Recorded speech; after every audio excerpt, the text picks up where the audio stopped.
So, are we all here now? Yeah. Yes. I actually have another question. No. I never actually did this. How do you change your icon? For what? You have to go out of the game. You have to do it in your Oh, profile. it's the big. It's There's your no overall per zone. Roll20 icon. Yeah, they Which have I it. really wish they would. Change. I'd love game-based icons. That'd be great. She wanted to change in a while. I think that's why mine hasn't changed. There you go, Pickle. I mean, the fair part was probably giving your just asked question. Why not know now? I looked multiple times and just never could figure it out. Make sure the dogs are locked inside. All right.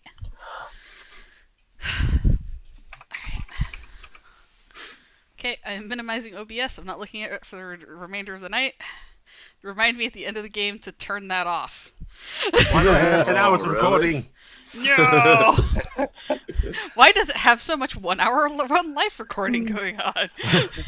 For some reason, it only picks up Sam's voice. I will give a heads up.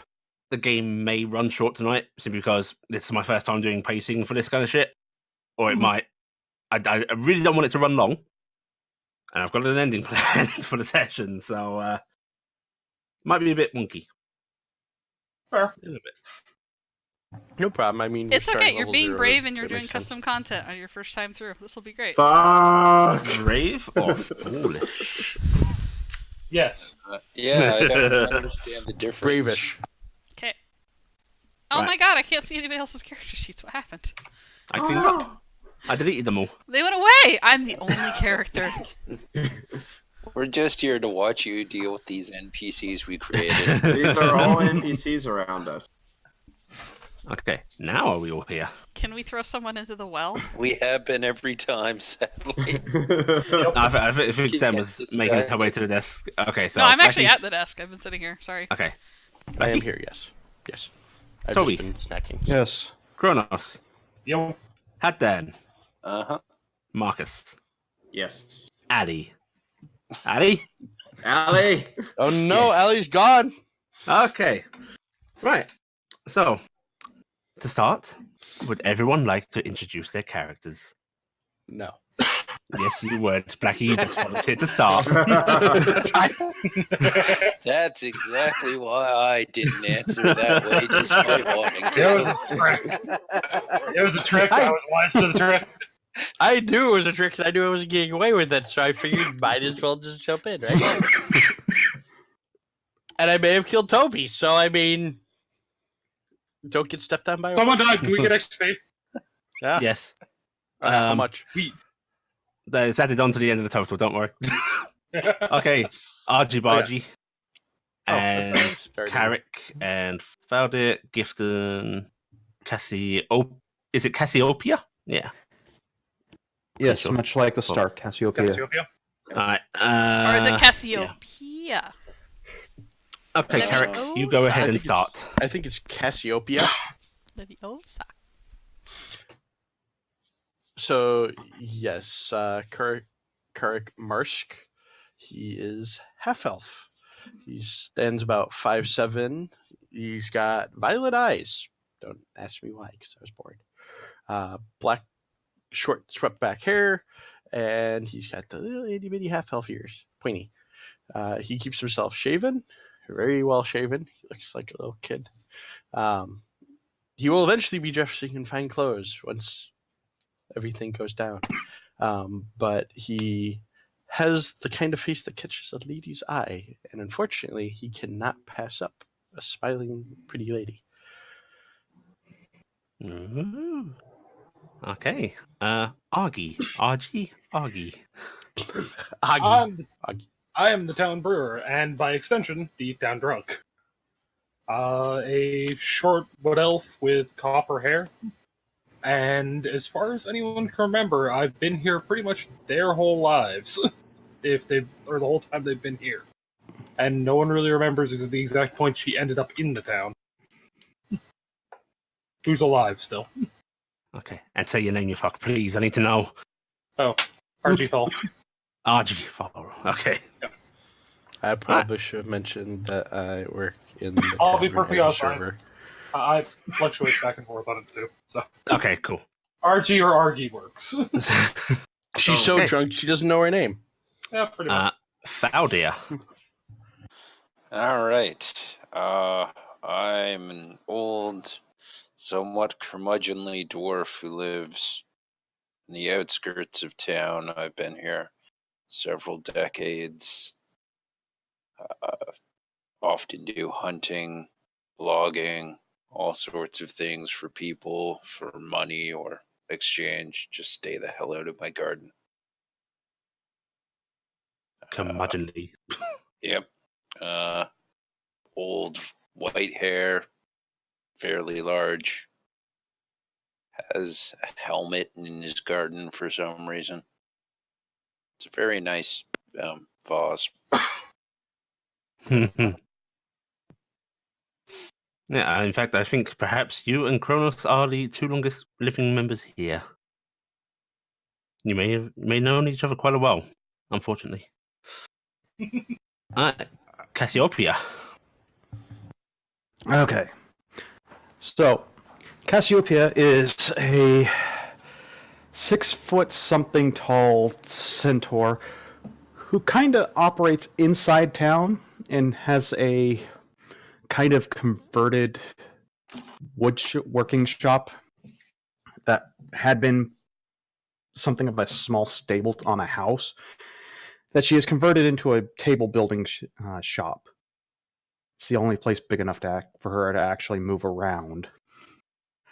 She came into town years ago and trained under the local carpenter, and then she left for years, and then recently came back. She is a lot stronger than she looks. A lot stronger. Horsey. Ah! Okay. And she sometimes forgets that she is. She forgets she is big. I was hoping you were going to say she forgets she's a horse. But big Really enough and sounds extra like legs. Okay. And finally, Corvus. Corvus. Corvus finally. is a human, No, Gifton's too tiny. a 6'2" human. He wasn't born here. He moved here with his father, pre-teenager, and is taken up to the garrison to probably do some martial training or just to instill more discipline in his life. But he had taken up more of a medical prowess with the garrison's position. Okay. And Gifton. Gifton is quite a wee creature, member of her local community. She has lived a very sheltered life for the last 40 or so years. She has been living to the tenets of her society and kind of pushing against the grain a little bit. Her family used to have a much better standing in town. They used to have a lot more responsibility and a lot more say. After the incident 70 years ago, they have diminished in both size and standing with the other local brownies. She is the last child of the family, and she spends most of her time at the beck and call of the draw lights, going and doing spying missions or just doing heavy labor and carrying things. She doesn't have an official position in the community yet because they don't know what to do with her. Her father still is a spy and runs the rooftops and things like that, looks out for incoming goods, and reports back to the Drawlights personally, but haven't decided whether or not they will send her in with the Weavers/miracle worker groups that go in and do kindness and blessings to houses, or if she can join the spies. She tends to wear green. She has long red hair that she keeps braided up so it doesn't go everywhere because it is like a total mess so she doesn't keep it braided. And she has the biggest blue eyes and she's covered in freckles. Okay. Out of character question. What's a Drawlight? Drawlight. Drawlight. Okay. It's a family name. It's a family name. There's the Okay. the Drawlights, the Honeyfoots, and the Grey Steels. Cool. I like to bring up one thing. Yes. Not Mhm. about I gave an about extensive gifting. backstory. Thank you. why Yes. are the two rogues literally the same story but opposite. I don't Because know. you're nerds. Um, We I didn't. As far as I know, I didn't talk to him. I don't know if he No. somehow stole it You're nerds. You're both nerds. because okay. Eric came with his mother. So, you are all from Tarnstead. Tarnstead is a small village, barely bigger than a hamlet, only distinguished by the fact it has a local guard garrison that guards stay in before rotating in and off to the nearby border walls. It tends to be very harsh weather, even in the summer seasons, it's somewhat chill. You're very near the southern snowy areas. We open in the final days of winter. Harsh storms and heavy snowfall have made things hard going in Tarnstead, more so than usual. But the citizens of Tarnstead prevail together, as always. As the temperature begins to rise with the approaching of spring, so do the spirits of the townsfolk. Things are looking up and you're starting to ponder the cheery days ahead when it's not so blisteringly cold. Corvus, it's early in the morning when you find yourself being woken by the heavy thump of your medical bag being dropped on your chest. Opening your eyes, you're met by the sight of the garrison commander, Dow Edmund, a human in his mid-50s. He looks down at you and in his typically gruff voice says, Sinclair's idiot boy has managed to put an arrow in his own foot. It's going to be another couple of weeks until we get the holy men through here to take care of the ailment. See to it, will you? Right away. Will do. He gestures you off towards the door. It gets cleaned up as best he can and looks in his medical bag to make sure all his supplies are present and accounted for. Everything's there. All right, and we'll head off. As you walk through the garrison, there's the usual tired bustle of activity here. Guardsmen going about their duties with more sort of route, steadfast dedication, but it's very repetitive for them. They're very used to it, and it's nothing happens here. You get a few curt nods, but they're otherwise just sticking to themselves. Yep. You know the Sinclairs is a short distance away down the town streets, and as you head out, people are just starting to get ready for their morning. Various jobs, various work. Don't see the farmers around because they're on the outskirts of town, but you see the bakers starting to prep morning meals, the tavern starting to open up properly. And I assume you make your way? Yep. Set on his task. He will proceed onward, just giving the polite pleasantries of morning greetings to anybody who passes by. Okay. Look, there he goes, that medic, strange but special. As you walk along, you pass the tavern, you pass the converted stable that is now more of a carpentry. There you see a centaur starting to seemingly work on some barrels, loading them into a cart. Cassiopeia, you've been loading some barrels that you made this past week into a cart, giving them a final check over before you deliver them to the local brewer for filling. While the barrels themselves were fairly simple to make, you were asked to carve some designs into the lids of each, which took you more time than the rest of the construction itself.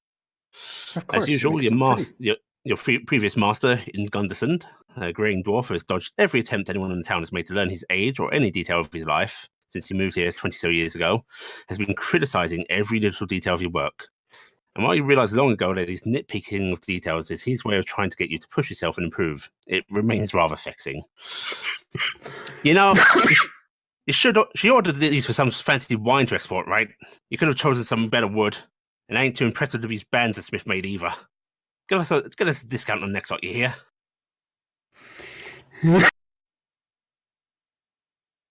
Centaur Of died. course, and of course, I'll make sure Miss Brewer lady sends you better stuff. He fixes you with a stare. Right. She's Good. got her smile on. Well, get to it. Need you back here. Got more work to do. And he walks off. It's not quite a huff, but he's never particularly happy. And And in you're her left- standard mood as he's walking away, the work. Right, and you're left to pull the cart, as seems to be your lot in life here. Huck stuff in cart. Pull cart. Take stuff out of cart. Pull cart. And do you All right. do you set I'm off, or do you gonna- busy yourself with something else? I am going to get these into the cart, and then I am going to grab said cart, and I'm going to meander on over to the The local brewers. brewer. Okay. Dealing with the brewer. You start heading off Yeah. towards the brewer. Do I see the medical personnel walking by? Give me a non-proficient perception check. Non-proficient? Mhm. Roll a d20. Yep. Yeah. Just a d20 and just Just- your stat bonus. Oh, All right. Okay. Yeah. That's with no proficiency, so Yep. You see. You do see the rather somewhat well dressed but dishevelled. He's been gotten up in a hurry. Local medical man walking through with his bag, heading off somewhere. as I go walking by, hi, Mr. Doctor Man. good morning. Good morning. Yeah. Okay, I just wanted to make sure I heard that right. Have a nice day. Thank you. Okay. And elsewhere in town, Gifton, you've been spending the morning helping your grandmother with some minor household chores. She does not seem to really need the help so much as she keeps on top of things very well. But she's asked you likes just my for the company. chance to spend some time with you. Yeah, she likes to Yeah. talk with you. Yeah, I like spending time with Grandma Joel. Yeah. We have a good time Um, together. She's once again been telling you about your grandfather, Ridder, for what must be the 100th time. While the embellishments of the stories change from time to time, some deeds become more or less exaggerated, there's always a little core of truth to the stories that remains solid. I like to think that when we're doing the story, like we both pick up like brooms or something like that, and we Start knock to it reenact. out. We reenact it, and then I fall back. Oh, like I was hit. But there's always an undeniable truth to the core of the stories, at least, even if the little flavour around them changes. Towards the end of one such story, however, she just sighs and starts to wipe her hands on a small bit of cloth, and then flicks it towards the doorway of your little shared home. And she's like, "Okay, dearie, you better be off. Your father says you should be helping the Grey store today. Something about some extra copper cast-offs that need moving." Oh, okay, Grandma Joel. Are you gonna be okay here by yourself today? Oh, I'll be fine. I'll be fine. Don't you worry about me. Now, you be safe now. All right. And I'm gonna give her a really big hug. She returns it tightly, but you can tell it's not quite as tight as it used to be. And then I'll grab my cloak and pull it tight and start heading out. Okay. As you head from you live in a little farm that's a little big farmhouse that's on the outskirts of town, but it's close enough. Yeah. As you start to head in, you see a dwarf walking into town. You've seen him a few times. He comes and goes out of town, but he never seems to dwell within it. Huh. Are you making sure to keep out of sight? Oh yeah. Okay. Valdir, you were having a very peaceful morning, tending to your plants, up until a pained cry from the nearby tree line interrupted the crisp morning silence. The pained complaining and cursing was clearly from one of the younger townsfolk, a young lad, probably Simon. No, Simon moved away a few years ago. Or was that Peter? Oh, no, he's a grown man now.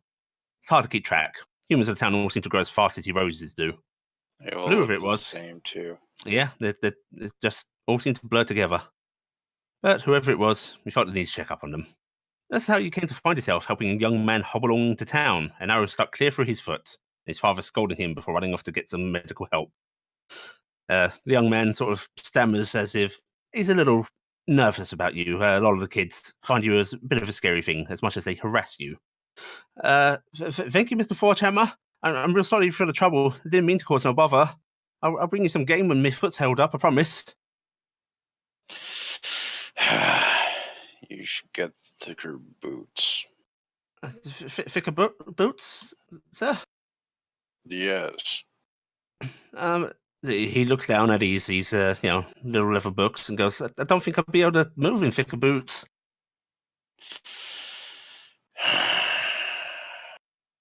Kids these days.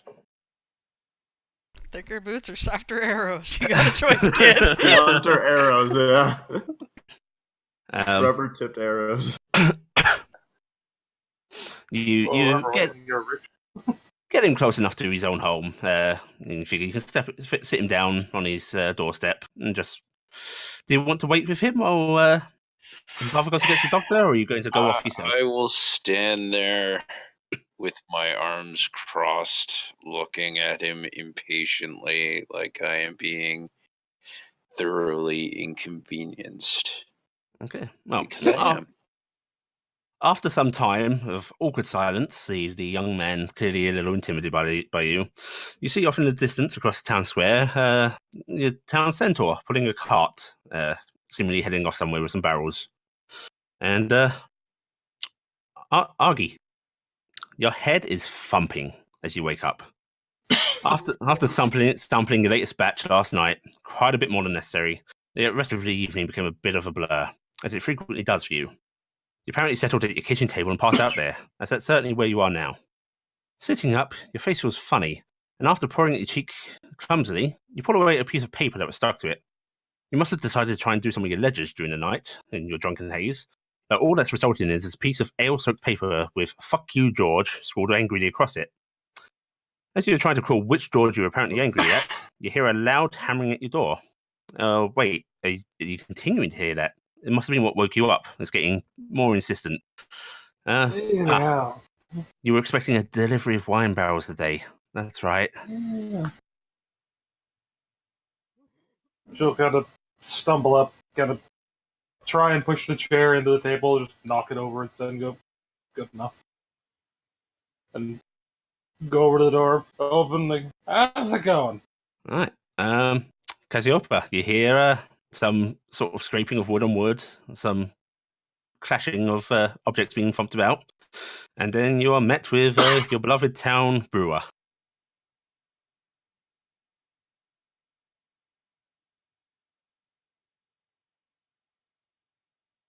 Oh no. Did we lose? Yes, because I've been coughing. Ah. Hi, Miss Drunker. I'm Miss Tavern Keeper. Your barrels are here. Probably right the first time. You mind just putting them over in there?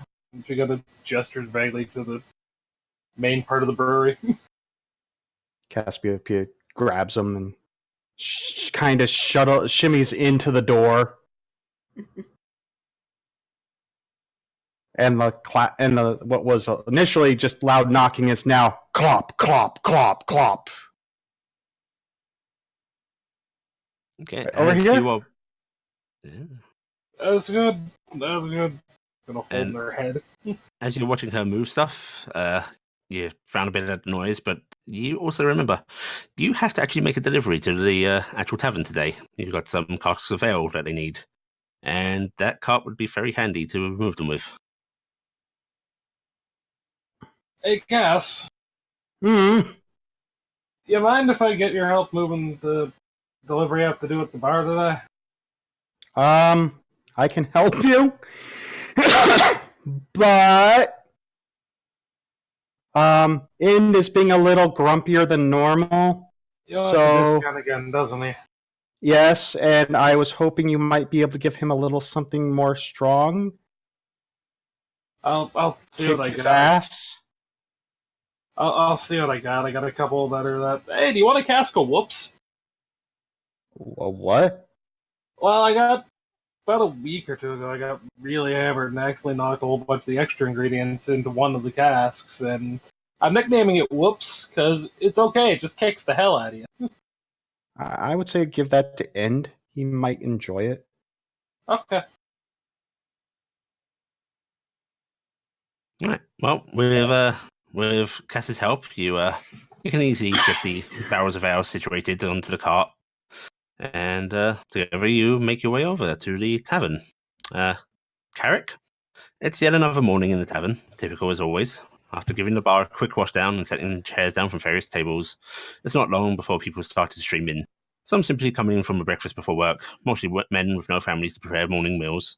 A couple of travellers through Tarnstead coming down from rented rooms, and a not uncommon sight of a few young women, mostly farmers' daughters, settling in at a corner table, ordering light wine and giggling amongst themselves as they watch you work. You suspect that most of them likely have chores they should be off doing themselves, but you've had a few angry fathers reproach you for tempting their daughters, despite you not actually doing anything yet.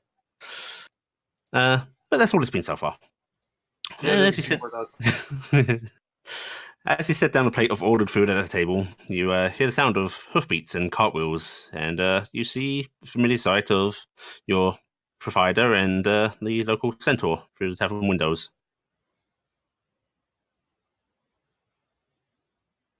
You are expecting a delivery today.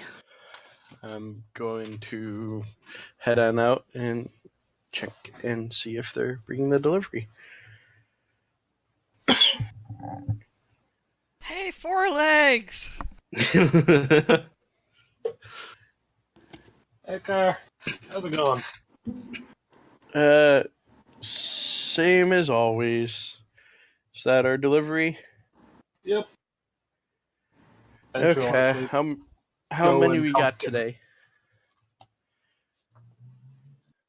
Whatever was on the sheet, I don't remember. I woke up about 20 minutes ago. There's about 6 barrels of ale there. Okay. Let's look over, gotta count it. Stop but halfway through, recount it. Go 6. That's good, I think. Let's get them in the back, and I'm gonna help them load them through the back way because we try not to bring stuff through the front. Are you going to help them, Cass? Well, I was asked to help, so yes. Okay. As you take the casks around back and head on in, start putting them in place, RG, you're greeted by the actual tavern owner, a cheery middle-aged woman. She asks how you're doing and gives you your coin for the delivery. Cass, she, as you often get, she starts asking if you wouldn't mind helping move some things around. Not today, but she has some old furniture she wants to get rid of, and it's also heavy. Okay. Normal rates, Miss Tavern Keeper. Grand. I'll see you tomorrow then. Mid-afternoon? Late afternoon. I have several orders that have to be finished. All right then. Well, late afternoon. Why don't you come in for a meal as well? I'll treat you. Ears go straight up. Okay. Food. Eat some What fresh grain. about you, RG? You need something to eat? Have you been eating right? She says with concern. Genuine concern. Think so? I can't really remember. Okay, well, Carrick, RG's going to sit down for some breakfast. She says, not actually asking. He's placing a hand on your shoulder and sort of guiding you towards the front. I love that. Okay, I will go get his usual, or her. Right, her. That's her right. usual. Female. Her usual. And you are rather forcefully sat down at a table and given a glass of well water. No ale for you in here. The only place you can't get ale. The tavern. It's And hard to stop the drunk when they're the one who makes it. Yeah. if I see you sneaking a wineskin out, I'm going to be very cross. Do you hear? You drink Just that? gonna pat your buck and goes, I think I left it at home. Oh, that's good.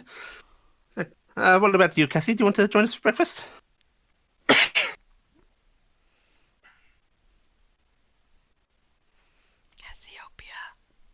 She's died from coughing. Hey, horsebutt! I keep muting to cough and I forget I'm muted. Oh, the best part about that is I just got Allie recorded saying, "Hey, horse butt." I'm making a soundbite of this. Perfect. I mean, if it fits. Yeah.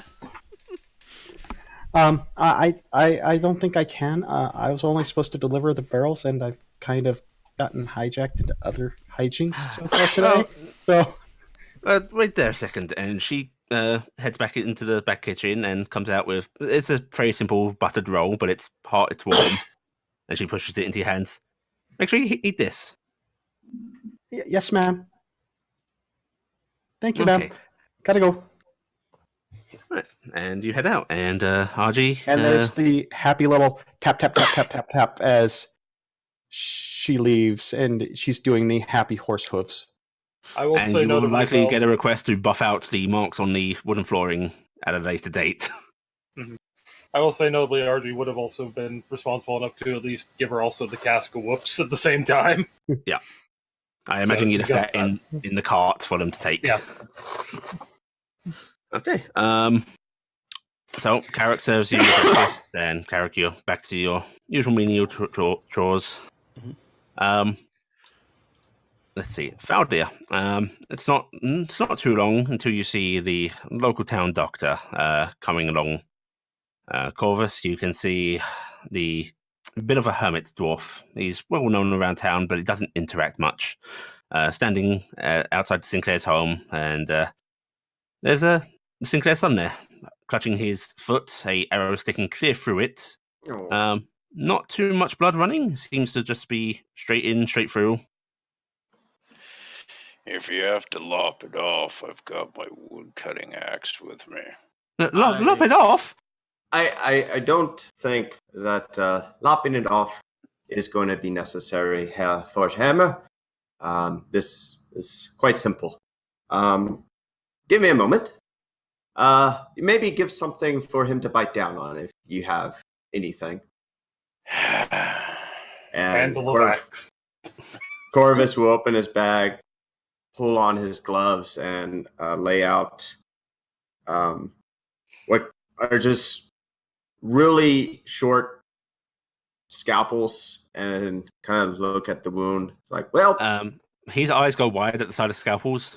It's kind of hard to see any wound right now, simply because he has his boot on. And yes, we are going to need to cut off your boot so I can get to the wound itself.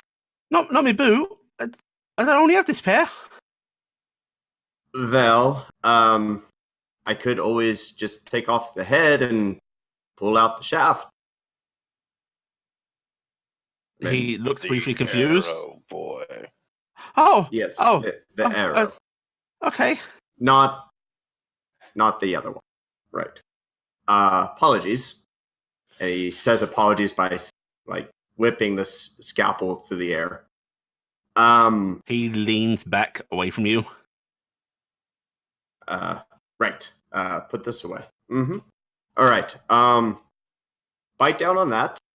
I'm gonna break off the head, and then I'm going to pull out the shaft. And then okay. we're going to have to put pressure on it. Then we'll probably have to take off the boot and then bandage you up, put a little poultice on, and you should be good to go at that point. Okay, Mr. Adelas. Okay. And without any hesitation, he just breaks the arrow tip and pulls the shaft out. Okay. Without any warning to him. He yelps loudly and reaches back down to clutch at his boot. Yep. And he gives you a sort of pained look. It's like, okay, right, is that it? We done? Not quite. Let's get that boot off. Mr. Forgehammer's my good boot. You could probably just pull it off now. Yes, we can pull the boot off now. So, can you let go of the boot? All right. And he releases his boot and leans back again. He'll pull off the boot. Is he wearing socks? Yes, a very blood-soaked woolen sock. Right. Pulls that off. Leans in. Inspects the wound a bit. Is It looks very simple. It looks like it's missed anything bad. It's gone between bone. And Well, should be easy enough to you've- patch up. You've been quite lucky today. This won't take a moment. Okay. Opens up the and- medical kit, wraps him up, or cleans it, puts a poultice on, wraps it up, and puts the. Sorry, Becky. All right. That's Could you it's give me fine. but I a understand. medicine check, please. All right. At least we're not discussing like how the wound looks and the muscle. That'd be fine. I don't have an effect by that for some reason. Okay. Well, you get it all sorted very nice and cleanly. Ah, wunderbar. So can I go back to hunting or? I wouldn't advise it at this moment in time. Couple days of rest and maybe light mobility. Oh, my part's gonna And- kill me. Okay. Well, you shouldn't have shot yourself in the foot. I didn't mean to. It's how did you precisely pull back your arrow and release it into your foot? I was aiming at a deer, and it kind of spooked me a bit, and I stepped backwards, and I fell back, and my arrow went into the air, and then it came back down. You were spooked by a deer. It moved. Well, that is That's all they do then. Quite- Valdir, quite you've the not seen him out coincidence. hunting before. You think this may be the first time his father's actually taken him out. Kids these days. In fact, it doesn't feel like long to you since he was one of the young children tramping through your garden, throwing mud at your house. Might be on top of a different kid again. But the mud was dead character. This is your first time hunting, boy. Yes, sir. Of course. Kovas will begin have almost as second nature, just begin cleaning off everything that he touched or that his gloves had touched with different sort of cloths and ointments that he has I tucked like away in think his he medical breaks out bag. like 6 different soaps with, well, this is the first Yeah. soap He for the just first layer starts- of blood. He just starts habitually cleaning everything. Just cleaning with the blood sock. It's fine. Can I have my boot back, Mr. Adelas? Yes. How good at you are leatherworking? Because there's now a hole, as you can imagine. He not- holds it not up and very- looks at him through it. Oh no. And he's just going to take the boot and he's going to sort of hobble up onto his one foot, sadly. There you go. Yep. We might have to get him a cane. Okay. For the moment, yeah. And maybe a Oh. day or two, just to help you walk. I'll see what we got indoors. Thank you, Mr. Forgemmer, Mr. Adelas. And he very awkwardly tries to bow, loses his balance a bit. The arms Oh, sort of flare yeah. out and wobble There you go. Face Before- lower. before he heads in. Well, Herr Forchhammer, thank you for getting this boy as quickly as you can to me. It would have been a bit nastier if it went any further. Would have taught him a good lesson, though. Well, that's the benefits of sort of my means of medicine. Yes, coddling the children, I understand. Well, no, it's more he now has a hole in his foot. Should have taken it off. Could have made him a better one. I was half expecting the dwarf to go, just rub dirt in it.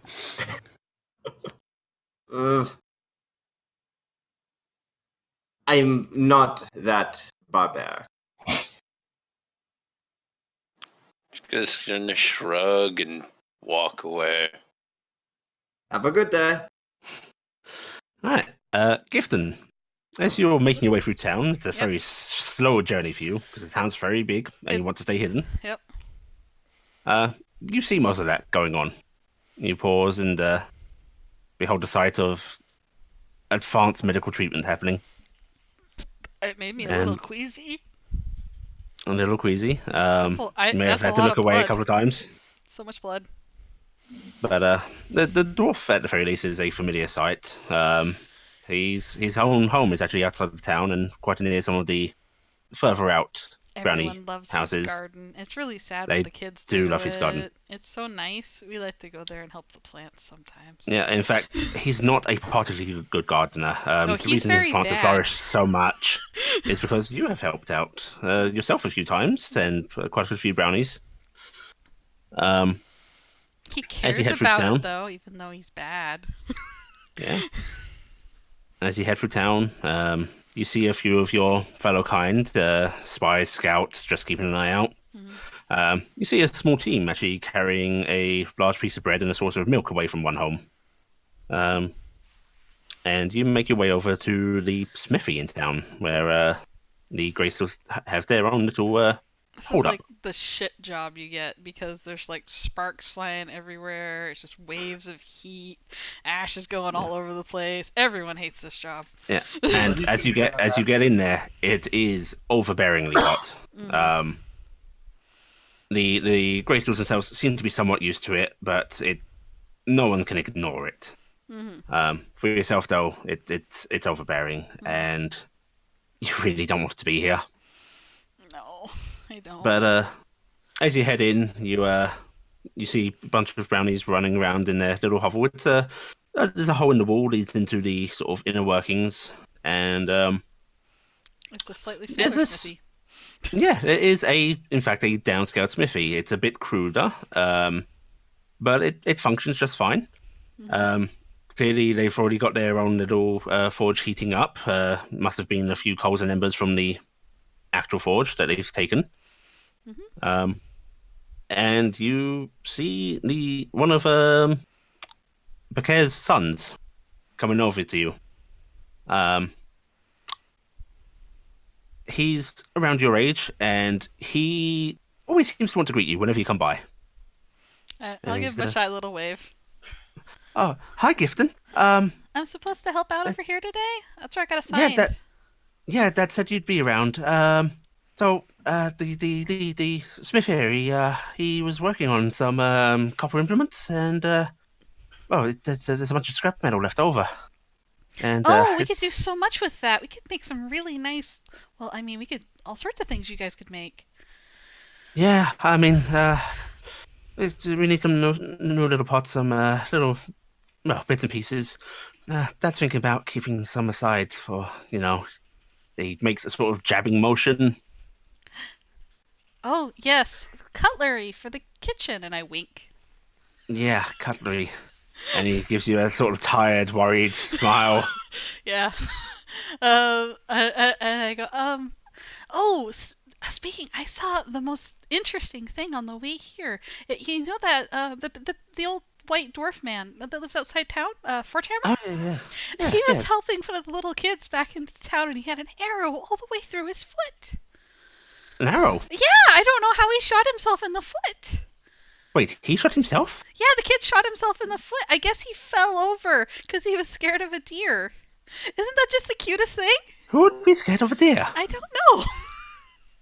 Oh. Anyway, but they had that creepy doctor man do this thing, and he it was messy. Oh, that poor child. I feel so bad for him. I'm hoping they'll do something nice for the kid to make him feel better. His boots are ruined. He taps his chin a bit and goes, which house was it? Which kid was it? Sinclair. The Sinclair boy. His boots are completely shot through. Well, they always leave a little bit out for us. They're an old family. Yeah. Uh, Well, I know you know more people than I do. Maybe you could say a good word for him. he scratches At his the head very and goes, least, everyone can have a good laugh at the story. It'd be a good story to tell. Maybe you should tell your father, though. Yeah, when I see him. Anyway, we should probably get to work. Oh, I should get to work. It's really good to see you, though. Yeah, it's really nice. He points out. There's a few of the Honeyfoots already starting to move stuff. If you want to go help them. Yeah, okay. I'll give a shy little wave and back off and go head in that direction. He waves it back in return and watches you leave. As you go into the smithy itself, not just wall, the heat builds. It's horrible, and you can see quite a few honeyfoots running around beneath tabling and such, making. It would probably be a little quicker to move the metal if they weren't having to make a full circuit of the room to stay out of sight. Because they're basically having to catch it when it rolls under something and gets out of sight, and then they dive and go get it. So, yeah. Well, she goes and starts helping with that. Okay. They have very basic little carts that they're using, like little made wheelbarrows almost that kind little, of like little wheelbarrows made from sewing needle reels and that kind of stuff. Yeah. And they're loading things up with a heave ho, and you get set off with a barrel back and a cart back and forth. Mm-hmm. It's hot, heavy, horrible work, right? Yeah. For a brief moment, you see one brownie pick something up and yelp and drop it immediately, as it was still a bit too hot. But it unfortunately takes up a great part of your day. It's hard work. It's manual labor. It's hot. It's tiring. The one nice thing is we don't have to deal with the smoke as much. No, the smoke thankfully goes up high, and you are very down low. Yes. So, yeah. At one point, though, every now and then you I get hear a black heavy and sooty thump. through this, right? Oh, you're very black and sooty. Yeah. And every now and then you hear the thump, thump, thump of heavy boots as the smith himself walks to and from the room, heating stuff in the forge, heading out, banging on an anvil. And when he comes back in towards the end of the day, he dulls the flame a bit, and he looks around the room, and he notices it's a bit cleaner than it should be. But he's been here a while, and all that happens is, a little later on, he does set down some small offerings, which are quickly collected by the Honeyfoots. I mean, on the one hand, he doesn't have to clean it up. Yes. And you are then told that you are free to go home and maybe clean yourself up a bit. Yeah, kind of. I will try and wave at Bakar as I go by. Yeah. You see Bakar directing other brownies with what to do with the metal, and he gives you a curt little nod as you go by. Mm-hmm. He emerging out like a train engineer. Yeah, I'm just like covered. I actually think that's part of the thing that helps is even if you spot them, they're all covered in soot right now. So just like a little black shape runs across the floor, Yeah. Oh, no. Mice. Yep. Brownies that work in the smith, they do tend to be able to scarper about in the open a little bit more. Yeah. Yeah, but I'm kind of just going. I'm wearing my suit on the way home today. So, okay, you are dismissed. Do you want to head straight home, or are you going elsewhere? I'm supposed to go straight home. You are supposed to go straight home. I don't want to go straight home though. It's towards the end of the day, and there is a lot of light and a lot of noise from the tavern. All right. But everywhere else is starting to wind down and close up. I'm gonna go sneak in the tavern for just a spell because I just want to watch people, and I like people watching. Okay. It's more fun than just doing chores. So. Cassiopeia, you took your cart back early in the day, and you delivered your barrel of whoops to Ind, who didn't say thank you, but he gave you a sort of and a little nod, which is as close to a thanks as you get. Mm-hmm. He's a dwarf. He's grumpy. He then gestures and is like, Thompsons need a new crib. They asked us. Delicate work. You should do it. The crib they're expecting. Okay. Figured that'll keep you busy for a bit. But what about the other orders? He gives you a very grumpy look and goes, "You think I can't do the other orders?"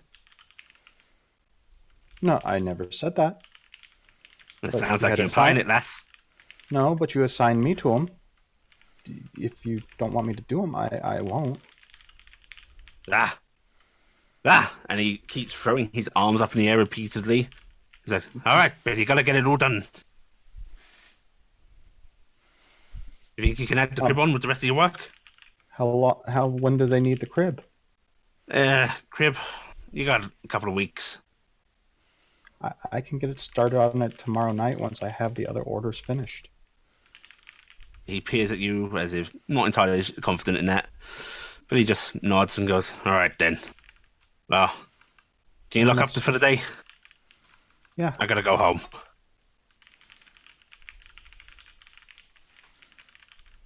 Get your stuff done. And he tosses a bundle of keys, and it's not actually like him to just leave the shop to you. Okay, and you have good night. I'll see you in the morning. Good night. Yeah. See you in the morning. And he walks out far earlier than he normally leaves. Caspia holds up. She holds up the key ring, jingles it a little bit. There's keys to most things in the shop here, including his own little boxes, chests, and of course the main door. And she's just shaking, like so much freedom. Shake, so shake, much shake. Power. Shake the key. 24 hours later, they come back into the shop. You're still shaking the keys, lost in your power lust. Actually, give me history or insight, whichever you'd please. Proficiency or non? You can have your proficiency on this, yes. Then insight. Oh, Wow, okay. So as you're jingling the keys, reveling in your freedom, it strikes you that little twitch on his face, and there's an ever so slight drift in his tone, and then it hits you. You've heard that before, once a year, each year, and he tends to leave earlier then as well, seemingly the same day every year. Mm. It's his birthday. Get him a cake. My God. He's But old. you are left in the shop Okay, isn't it? to work on orders, which you can do through until the evening, where, by all reason, you should probably stop. You're starting to get tired. It's starting to get Sloppy. late. I want to cut off your hand. I will work until I just am like, okay, not good now. Yeah. Lock.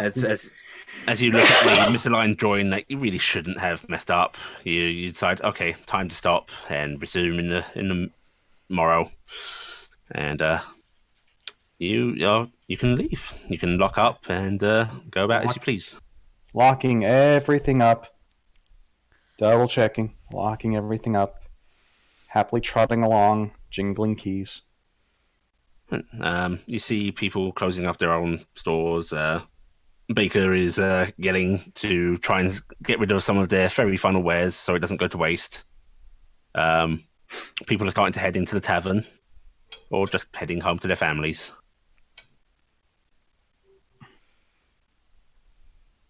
I am going to head home. Okay. And What passes for home? you head towards your home. It's a small little building. One of the cheapest you could find in town as you're trying to save coin.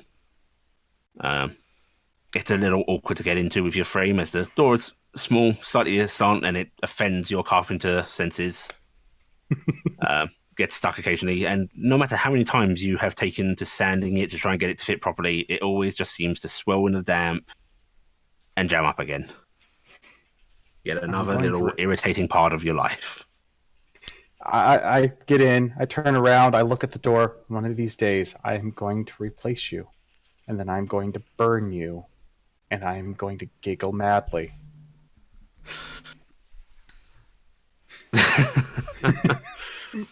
Okay. RG, you were free to go home after you had your meal. How did you spend your day? Probably ate and then just kind of wandered off. Wandered Am I off right on- in guessing that the exact same day he goes home early for is the same day I'd think of for myself? Or is it something else? It is. It's not the same day. No. Okay. Wasn't However, sure. you have been here a long time. You've been here the 20 years and over that he has been here. Because he moved into this town about 20 years ago. If you'd like, you can do a history check. Okay. As you Give me a see, few seconds. you do see him, and you're wandering, heading off home far earlier than usual. History is my -1 intelligence. This is looking good. Yep. Yeah, he does this every so often. There's a haze. Yeah, there's a bit of a haze. So you wander around town, you busy yourself. You probably should be working on those, getting those wine barrels sorted, but you know it can always wait. Everything can always wait. And honestly, it's no fun wandering around sober. A glass of water just really didn't do it for you. Mm-hmm. She reaches into her little stash on her waist and pulls out a flask. Yeah. And the townsfolk are greeted with the familiar sight throughout the day of you wandering around town, drinking, chatting merrily with people. Mm-hmm. But there's always a little bit of awkwardness as you talk to people because they don't like to see you like this, but everyone's a bit too polite to say anything. Mhm. And it's a familiar sight by now. Mm-hmm. Everyone's used to it as long as they can remember it's been this way. But towards the end of the day, people start to head off and close up, and you are left in the town square, watching people either stream home or stream into the tavern. She kind of looks one way, looks the other, takes another swig, and after a quick stumble goes, maybe, and just starts to stumble her way home. Okay, you head on home. Faldia, you trudged off back towards your own home out in the edge of the woods. How would you like to have spent your day? Well, I would have checked on my garden. Doesn't look like the kids got into it today, I think. Actually, when you do get home, there is a deer munching on some of your plants. Gonna go find an axe. Okay, you head into your house and you pull out your old battle axe. Quite easily, find that. I like to think the engraving on your battle axe is wife. Oh, he's also going to axe the deer. Going Name to is diplomacy. wander out, holding the axe, look at the deer. The deer looks up at you. It's muscle moving as it chews. Get out of my garden. It stares for a brief moment before, in typical deerish fashion, but a little delayed as you are very familiar sight here, it turns and starts to sprint off into the woods.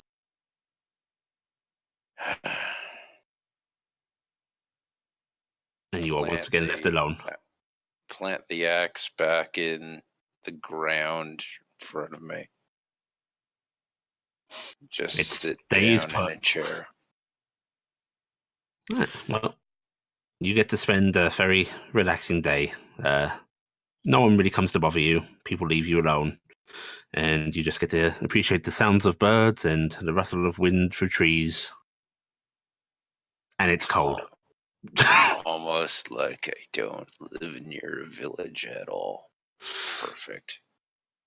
Yes, it would be even more perfect if there weren't those distant yells and sound of people working, but it's close enough. Until the light starts to dim. It being towards the closing winter, it's still getting dark early, and the temperature does start to drop. And you can hear those sounds of industry forges, the yelling of merchants quieting down.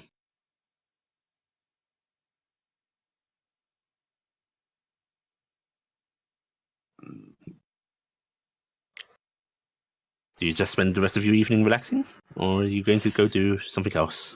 I'm gonna have to cut some wood, prepare a fire.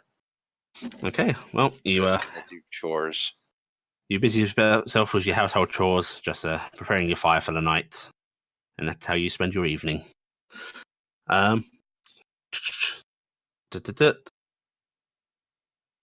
We want Corvus. Corvus, when you get back to the garrison after treating the Sinclair child, you are greeted curtly once more by the various guards heading in and out, and they otherwise don't really bother you. Despite signing up with the garrison to be their medic, you've always been a little bit on the outside of them. You're not a soldier in their eyes. Of course, that all changes when one of them gets hurt, but it's not too often, frankly. There's some minor accidents in training, but no real injuries to say. It actually makes your work a little unfulfilling. He will sort of wait around the garrison for a while before deciding, okay, I can probably move on with the rest of my day and head into town. Yep. No one really tries to stop you, although one of the guards near the entrance goes, "Yeah, where are you going?" Check with my father and make sure he's eating well. And Maybe at your father's then, in case the captain needs you. Yes. First to the tavern, then to my father's. Yes. All right then. Don't you get too drunk. You're always on duty. Yeah. And he will walk off and proceed to the tavern. But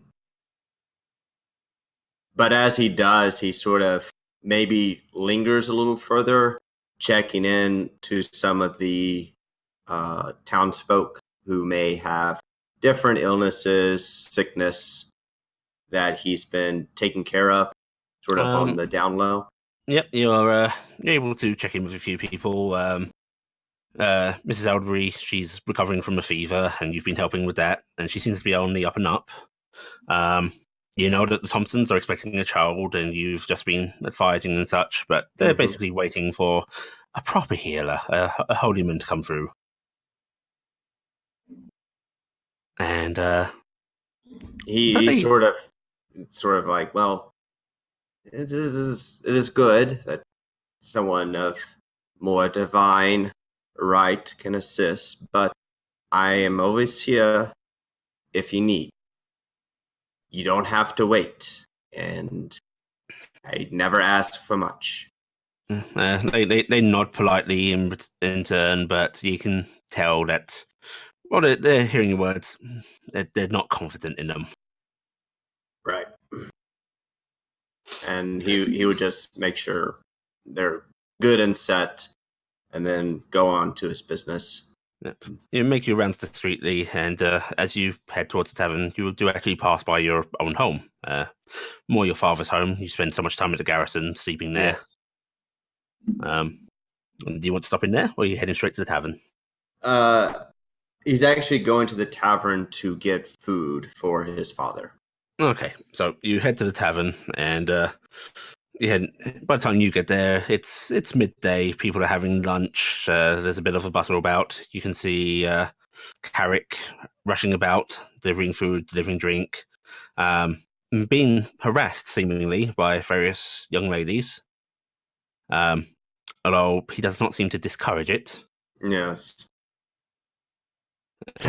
He gives you a curt nod. Afternoon. Just the usual there, Carrick, for my father.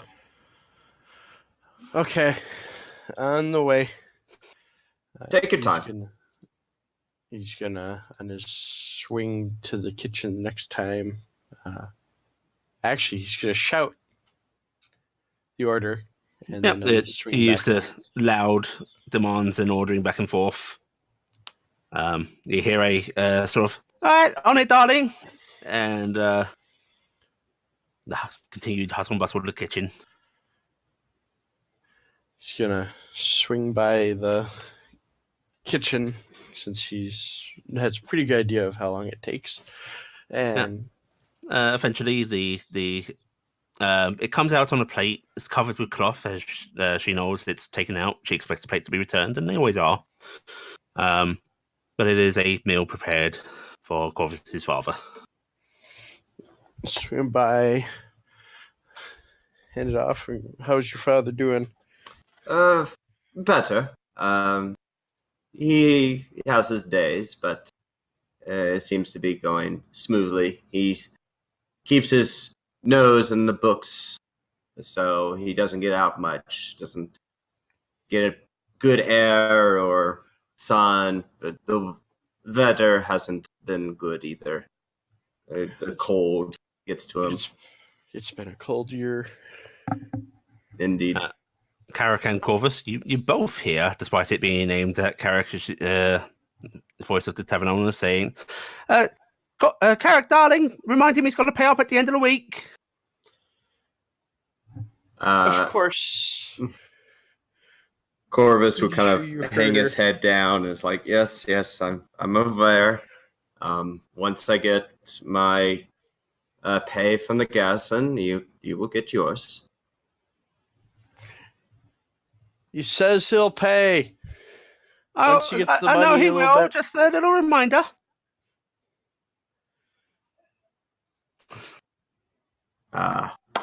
He will thank Carrick. I like to think that this is getting yelled across the whole tavern, so everybody's It kind is. of She's turning in the and back of the looking and kitchen. looking back and They're out forth. front. Yep.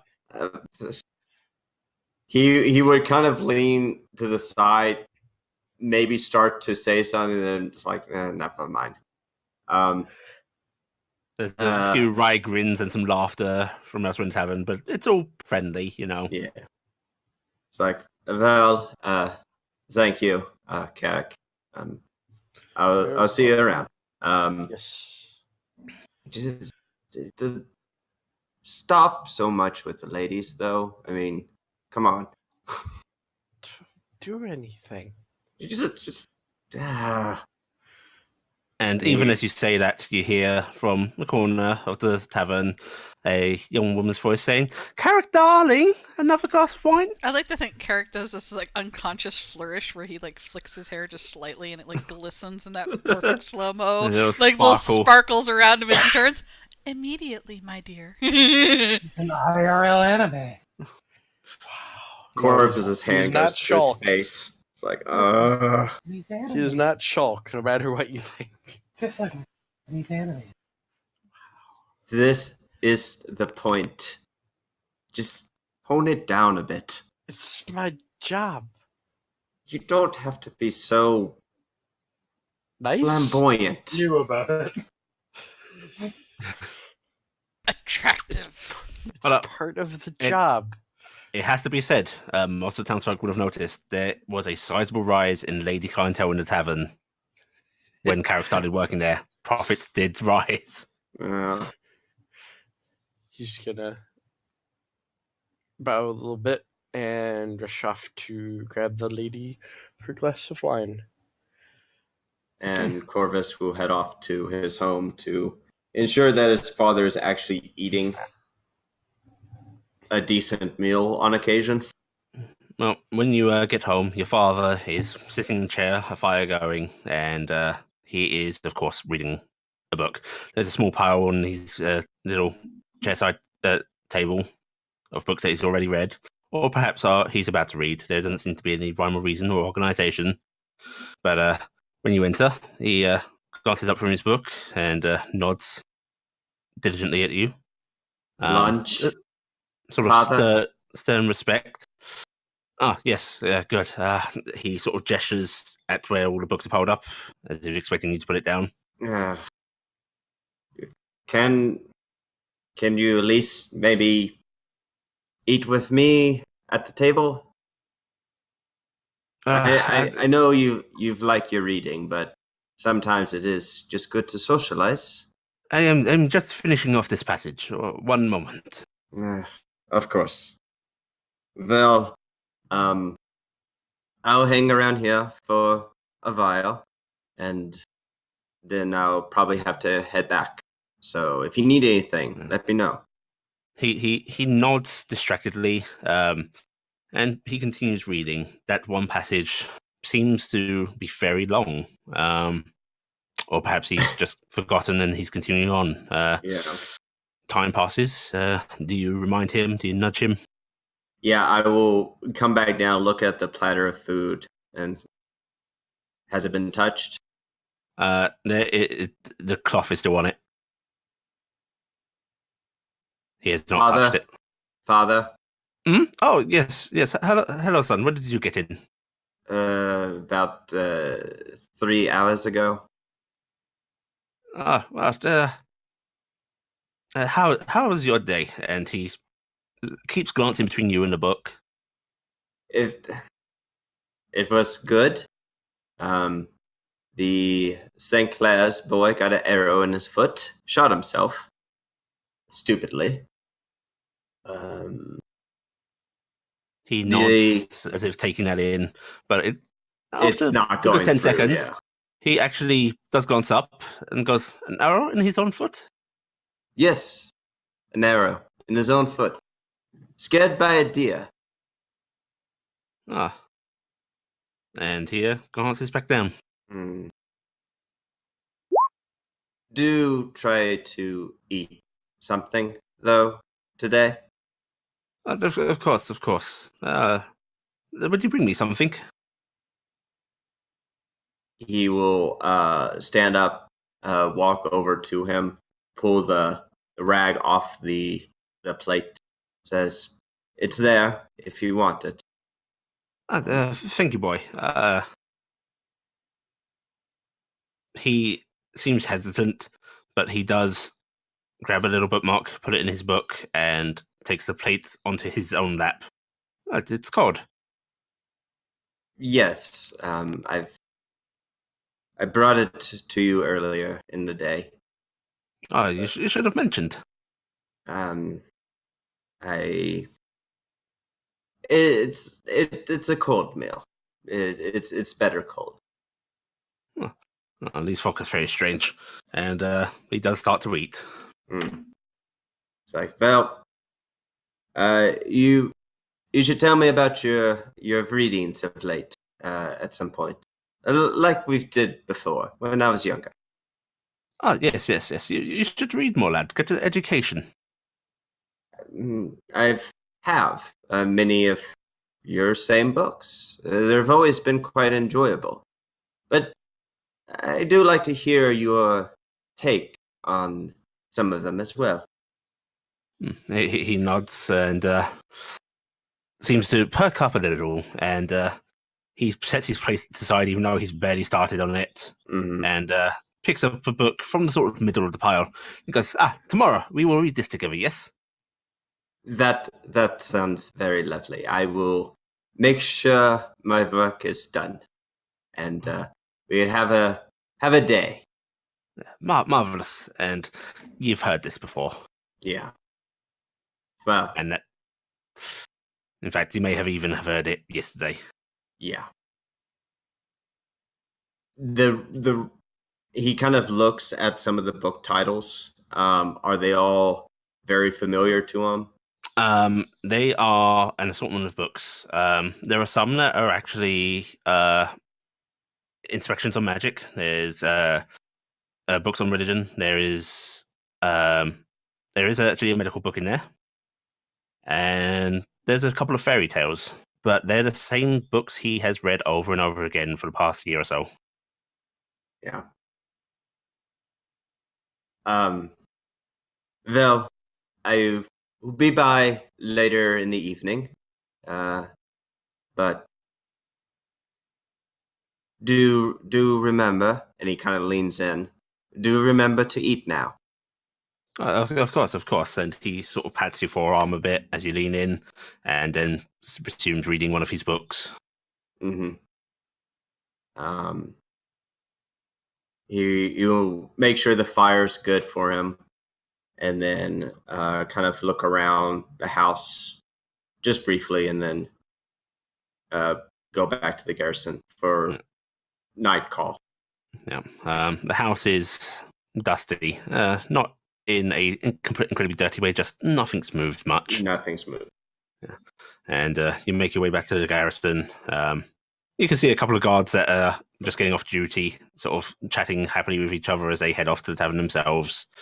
And one of the guards at the garrison door greets you curtly, even opens it for you. Thanks. Welcome. And you head in for the roll call. Yep. Captain greets you, and no work tonight. No accidents, no invasions. Accidents. Nothing that Accidents are the worst of our problems. Yeah. I mean, Smith's got a bit of a cold. Can you do anything about that? I will give him a good tea in the morning. Tea. He seems amused by this. Yeah. I'm sure that tea will cure it. He starts to probably start explaining, but then stops. It's like, it would help. Ease the symptoms, at least. Right, you are then. You go make him his nice tea, and you can have the rest of the night off. Wonderful. And he'll start about just doing random things for the garrison then. Okay, so that's how you spend your evening? Yep. Okay. We return to Carrick. Carrick, your day is always busy. You get some brief lulls in the day, but there's always someone coming in. Someone off on a break, someone wanting a meal, someone wanting a drink. So your day is spent being hurried about, especially with some interested ladies who, well, they come and go. There's always one trying to talk to you and giving you a nice little stare, batting their eyelashes. And a couple of times, the tavern owner, she comes out and she whips you with a tablecloth. Like, all right, back to work, boy. Of course. And it's not long until the evening rush starts to happen. People coming in, a few familiar faces, and up in the rafters, silently watching, is Gifton. You can see people mulling about. Wonderful smells of cooking meats, baked breads. They always make the mead. best smelling food here. Yeah. And you can see a few bottles being pulled out of the bar. Looks like they've got honey mead in. Oh wow! My dad loves honey mead. I've got my my ponytail to one side, and I'm kind of like unconsciously threading my fingers through it as I watch everything. It's like I'm paying special attention to the very attractive young ladies and like eyeing up the fashion that they're wearing. Yeah, you see that they seem to be wearing their hair in a new style. They seem to be putting it up in a sort of bun behind their head now. Mm-hmm. And I'm kind of like mock playing, trying to do my hair up like that, and kind of doing that because the brownie society has a tendency to stagnate, and they usually get everything from watching the mortals. So yeah. she's very interested in what their styles are. Give me a perception check. I'm assuming without any of my bonuses, right? Nope, you get your bonuses.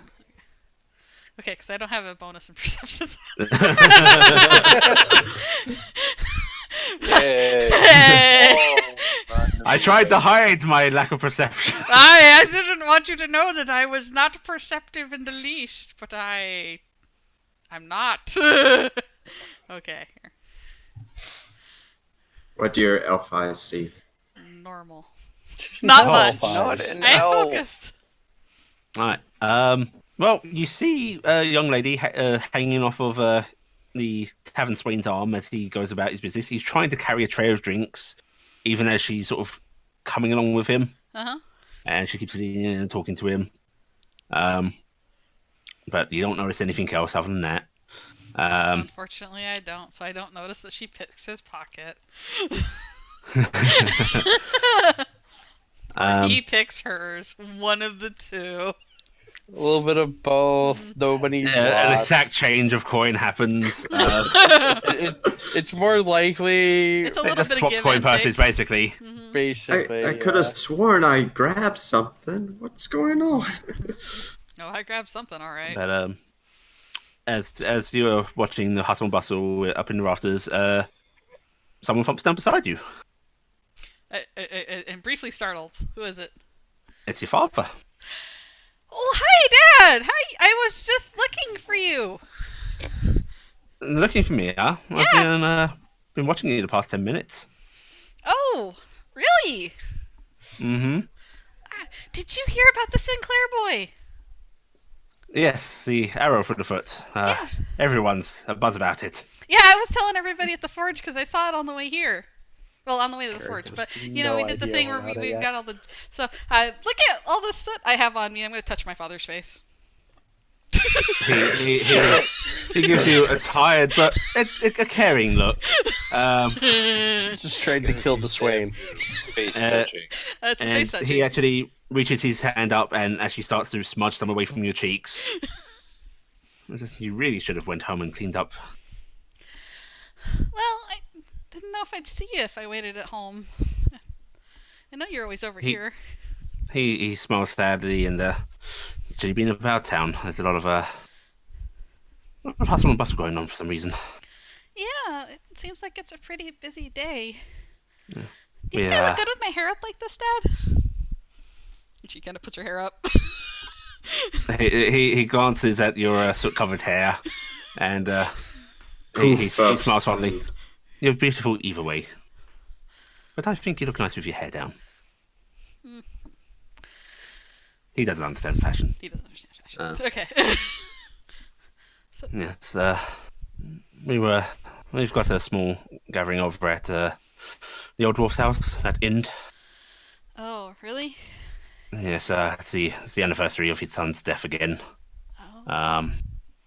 Are we- we tried to clear up nicely and leave a few mementos out. Yeah. Should I go over that way? I don't know. He shakes his head before he stands up and he offers his hand up He helped out to that get you up. Sinclair boy earlier. When he had the arrow through his foot, he carried him all the way to town. Oh no, not that dwarf. The carpenter one. Oh. Yes. Oh. I always forget we have two dwarves. One of them's really surly, and then the other one's a woodcutter. he chuckles a bit and he pulls you up onto your feet and goes, what I would like you to do after you have cleaned up is why don't you take some stuff over to Lee Sinclair's house and get that boy's boot patched up. Okay, Dad. And I act like I'm gonna hug him, and then I go, I didn't do it. 'Cause I didn't get him all the suit. He rolls his eyes a bit and then actually just pulls you into a hug anyway. Oh, big puff of soot goes. Someone's food below them is now showered. You in hear a bit of a soot. cough. Yeah.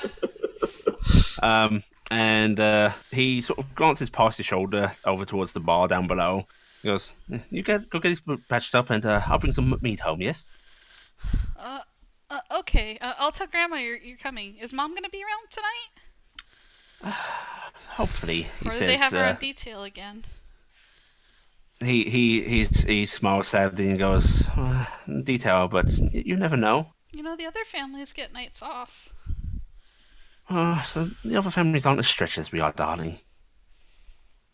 Okay. Well, I'll go home and clean up, and I'll be there. I'll head off to Sinclair's after. Okay. Okay, I'll try to be home soon. Hey, Dad. And they'll slink off. Yeah. All right. The evening continues on a bit. You start to make your way across town.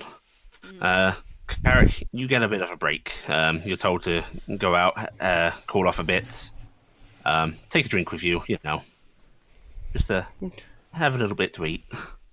He's gonna grab a light dinner and grab a ale and go sit on the little back way of the tavern. And as you do, those that are making their way to the tavern, and those that are outside, and Clifton, can you all roll me a perception check I don't With want without to. bonuses. with bonuses? This is evening. This is Yep, night. this is Oh, late at night. I okay. am disadvantaged, I Not- believe, because it is probably dark. It is dark. So. However, Unless it- are the there thing lights? the thing you are trying to notice, and there are lights around, is bright, so no disadvantage. I am not good. Consistent. Wow, good thing you didn't have disadvantage there. Oh, also, I would like to remind you, because you all handed in your homework, you all have an inspiration. Oh. I'm not What is using our it. inspiration rule, Sally? Inspiration is a reroll for us. Okay. I don't actually, know if I'm I going want to to make it use either. it this early. You can either use it as a reroll, or you can give yourselves a +10 to a roll. Ooh. But only if the roll is a failure otherwise. Is that on any roll? On any roll. Any D20? If you really want to guarantee a hit, you've got to wait. Kind of want to Uh, see, but Let's see. Who else was heading to the bar? Cass, were you heading there? No, I went home for the night and threatened Went my home for door. the night? Okay. Augie, you went home? I started to wander that way, depending on what time of the evening it was. I could have probably been coming through that area. You go ahead and roll as well. Okay. And Corvus, you're busying yourself around the garrison, right? Yes. Okay. Oh, very nice. And Faldir as well, please. Alrighty then.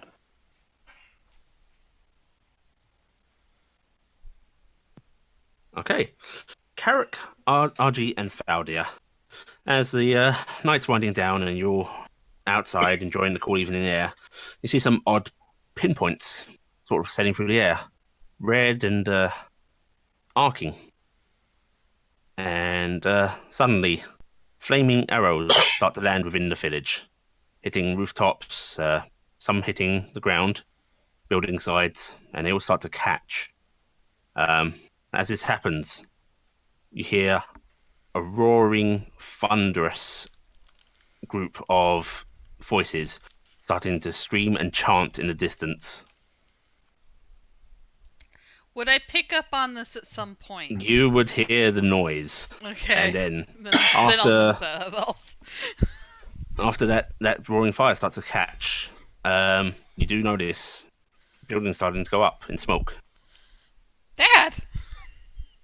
My dad's in there! Shit! A couple of arrows do hit the cavern, the tavern.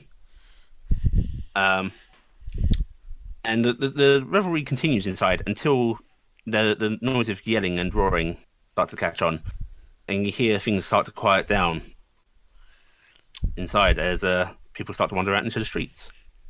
I'm gonna actually, when I notice that the flaming arrows are hitting the tavern, and people are coming out, I'm gonna rush in. Okay. And Duck home, right? You What was push that? 5 people to get inside. wait, what did Tatum just say? I think he Made made a a really joke. bad pun. Okay. I thought you said Stockholm. I do too. Like, I I don't really have a did. syndrome. I'm going the wrong way for that. Gonna rush in and find either my mother or the tavern keeper, whichever one I find first. Mhm. And it just flaming arrows just hit the roof. You find your mother. She's working there as well. And she gives you a confused looking customer. What? There's chanting outside and yelling and flaming arrows hit the roof. I don't think that's a good thing. And she glances out, as many people are now starting to, and that chanting is growing louder and it's starting to become quite audible, even indoors, even with people still murmuring and talking. And through the windows, she can see fire starting to spread from house to house, and screams starting to pick up from the village. And she looks at you in alarm, as if she doesn't know what to do. And people are starting to rush out. Out of character, because the one thing I did not know, Mhm. and I've meant to ask you about this and I forgot, we would be living outside of the tavern, correct? We would not be Yes. living at the Yes, tavern. you would be outside the tavern. I was like, I don't know how the work works for this. So, Because people rotate through here in and out. There are a lot of houses that end up going unused, so there tends to be enough room for people to live in their own separate places. okay. I see the tavern keeper. Yeah, she's behind the bar, and she's starting to hear the screams and such, and she's going to yell over you. Carrick, darling, what's happening? I'm going to be when I was out getting my dinner, there was And you are interrupted by people actually starting to yell fire. That Fire. And then you hear the garrison starting to they've got a sort of bell that they use. Well, they rarely use, but you can hear it going off. And Corvus, you are interrupted by people starting to rush through the garrison. As you're working there, cleaning things, people are actually starting to grab arms and armor if they weren't already wearing them, and rush out. And there are shouts and commands being yelled back and forth. Where's the captain? A guardsman stops briefly and yells, "Captain's missing. This is something going on outside. Fire. Arrows." He looks you up and down. Well, I get out there. He gives you sort of an annoyed look. As it, well, arm yourself, man. And he's going to run out as well. He's gonna rush off to his sort of study or his work area and give a quick look over of what he has available. Which, unfortunately, isn't a whole lot. You have your tools that you need for your profession. You've got your bow and saw. But that's about it. You've got your bow and saw, your clothes. He's basic things. Gonna get his bag. He's probably put his bag away, but he's gonna get that. He's gonna hold up his bone saw. It's like, well, let's go practice medicine. Sorry, I had to do that. Right. You head on out as well? Yep. I will go off, and as I'm heading to town, I will pause at my house, my father, and quickly There say, is fire spreading from the top floor of that house. Aisha. He's going to go in the house. Okay. You head in the house, and it's very smoky. But thankfully, as the fire started upstairs, the smoke hasn't come down too much. But the fire is clearly starting to spread down the staircase. And you find your father sleeping in his chair. Okay. We'll run to him, sort of give him a pat on the cheek, say, Father? Yes? Oh, hello, boy. Hi. We have to go. The house is on fire. He glances up and looks around in his room, which seems okay right now, despite you can hear the crackling flames. He's like, no, it's quite all fine. Your imagination's running wild, child. It is not. We need to go. I'm gonna take you to the garrison and put you in my office. You'll be safe there. But we have to leave. Oh, no. I don't want to leave. I don't. And he just starts to shake his head and starts to pick up books. I've got my books here. I'm fine here. He will take the book and push it down on his father's lap, and then cup the chin of his father and make him look up to the staircase. He sort of peers at it in confusion, as if not entirely sure what he's seeing, before he slowly stands up from his chair and he grabs your arm and he says, Boy, there's a fire? There's a fire, boy? Yeah, we must we're leave. leaving. We're going and now. He heads towards his bookcase and starts trying to pile books up into his arms. There's no time, Dad. We gotta go. No, to go. I have to have my books. I have to have my books. There's always more books. We got to leave now. And he seems to be phasing you out. He's still continuing to grab books, and that fire is starting to spread rapidly now. He is going to grab his father and try to now pull him away. Okay. If you would make me a strength check, please. That's not good. Not a save, a check. Oh, check. Well, that one. Here. Okay. Luckily, the sad thing was it was technically the same roll. I always get those confused. Yeah. And he's going to do this with disadvantage.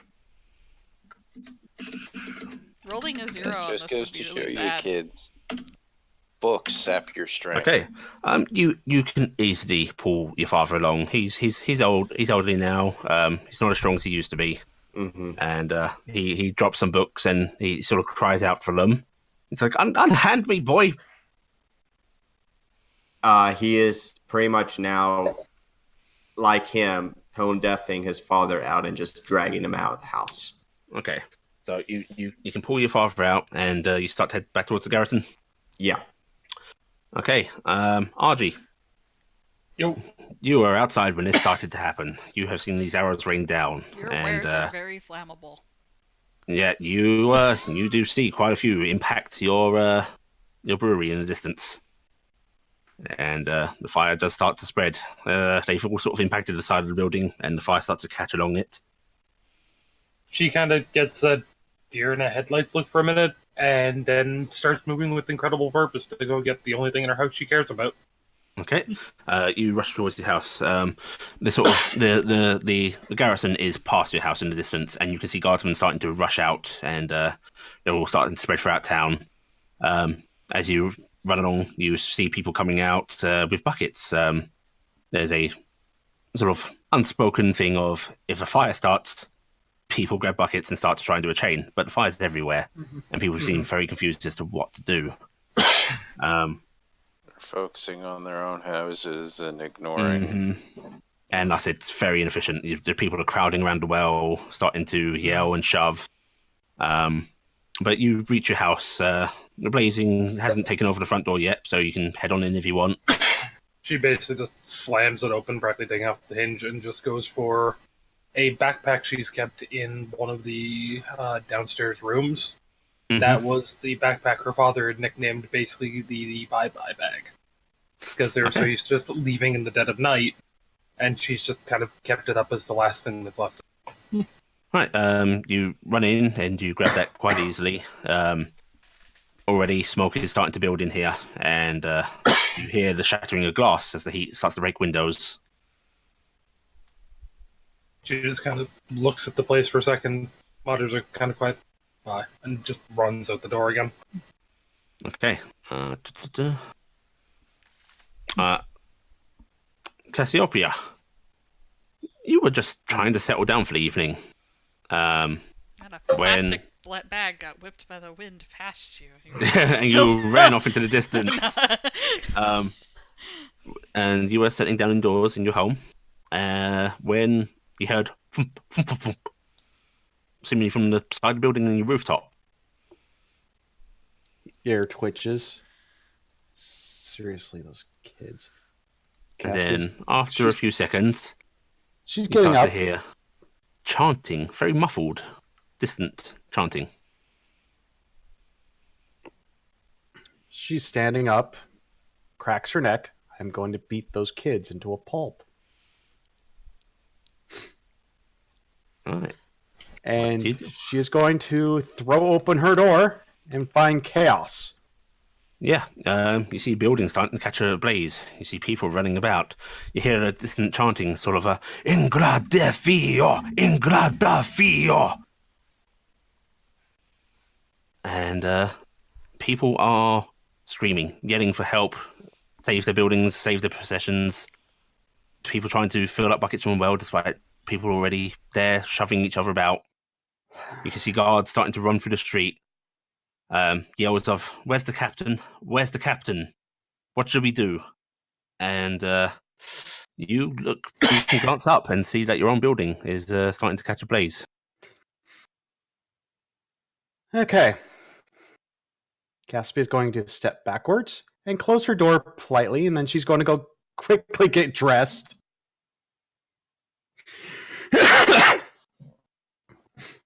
Well, thankfully for you, getting dressed is as simple as putting on a top, essentially. Yeah, pulling on her standard shirt. Yep. The bow will get gotten later. And do And you remain she's- indoors? No. She's grabbing her traveler pack because she's probably going to need it. Mhm. Especially if the fire is continuing, but if nothing else, it gives her her bedroll so she can sleep outside tonight. Okay. And she is going to then go through her door and try and help. Okay. I assume you probably grab a bucket from indoors. Yes. And I'm going to try and help save the biggest building that we can that can support the most people, which would be the tavern. Mm-hmm. That would be the tavern. Is And it her feedback bucket? However, there are people crowding the well. It's very hard to get to it. Do you shove through, or do you try and convince people to let you through? I'm going to.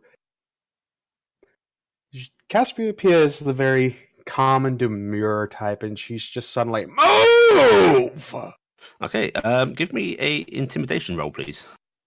Oh God! Everyone's just going to look at her like, "Are you trying to be intimidating, sweetie? You're bad at this." Oh, Yeah. Sweetie, you are bad at this. So you basically go move and you stamp your feet. Yeah, you miss out, and a couple of people at the back of the crowd glance at you briefly, and then go back to ignoring you. You might even hear a yell of "Move yourself!" I'm seeing someone who has grabbed a bucket of water. Mhm. I am grabbing them by the back of the collar and the back of the belt and pushing towards the tavern. What? Get off me! Unhand me! Tavern first, everything else later. I don't care about the tavern. I care about my home. Bigger place. If we don't start somewhere, we're going to lose everywhere. Okay. Do a persuasion for me. Fuck. He sort of slaps your hand away. I'm going to use my inspiration for a +10. A +10. Okay. In that case, he looks annoyed, but he looks around, heeding your words as he sees so many buildings burning. And that realization does seem to dawn on him as you make him think. He's like, tavern, right. Okay, yes. And this coming from the idiot Tor. Yeah. And he himself actually starts to yell at people, save the tavern, it's safe. Would you like to help him continue to do that? Yes. Okay. All right, the two of you I am hauling up as many buckets as quickly as I can. Because I figure you- I'm bigger, and I have a bigger draw length. You do start to get organized. Not everybody. Some people are still being selfish and trying to head off, but there's enough to get a bucket line at least, and they start to, toss it at the tavern.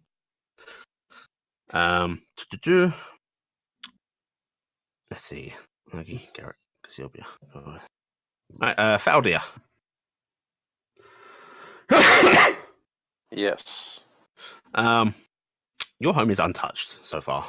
But you do hear distant yelling, distant screaming starting to happen.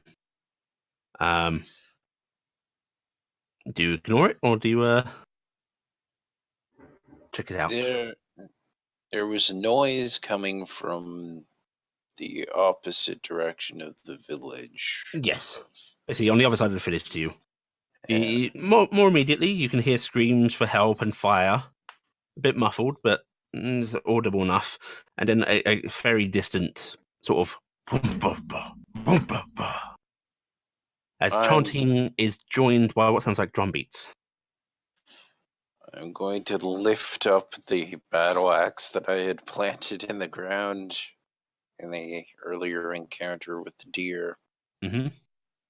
And start rushing towards the village. Most immediately, you can see smoke rising above the village, and as the tree line clears, the flames themselves. You can see people running about through streets and distant in the town square, trying to save their property, or there seems to be a line forming to try and save the tavern. Notably, a few people are rushing out of the village now, and in various directions. As you actually head into the village itself, there is a local, basically, pigeon keeper for the garrison, and he is talking hurriedly to a guard who is handing him a note. And the pigeon keeper grabs out a pigeon, attaches it to the pigeon and releases it, and then starts to actually release all of them.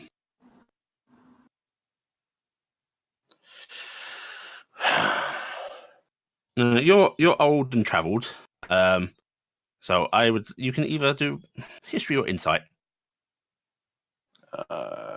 I will try an insight. Wow. Ooh. Okay.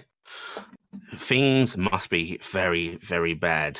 There is no reason he would release that entire flock unless he expected them to perish otherwise.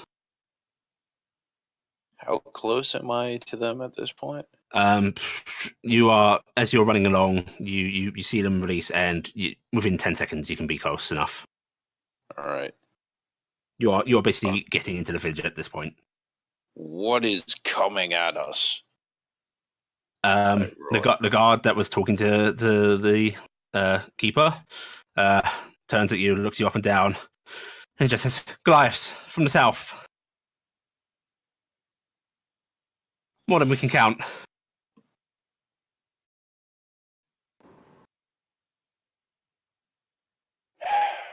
I'm going to turn and rush back toward the tavern. Okay. As you rush towards the tavern, you hear the guard's frankly terrified voice go, "Get people out! Get people out!" And Gifton. Yeah. You can see that. You can hear that. You've been watching people run and scream.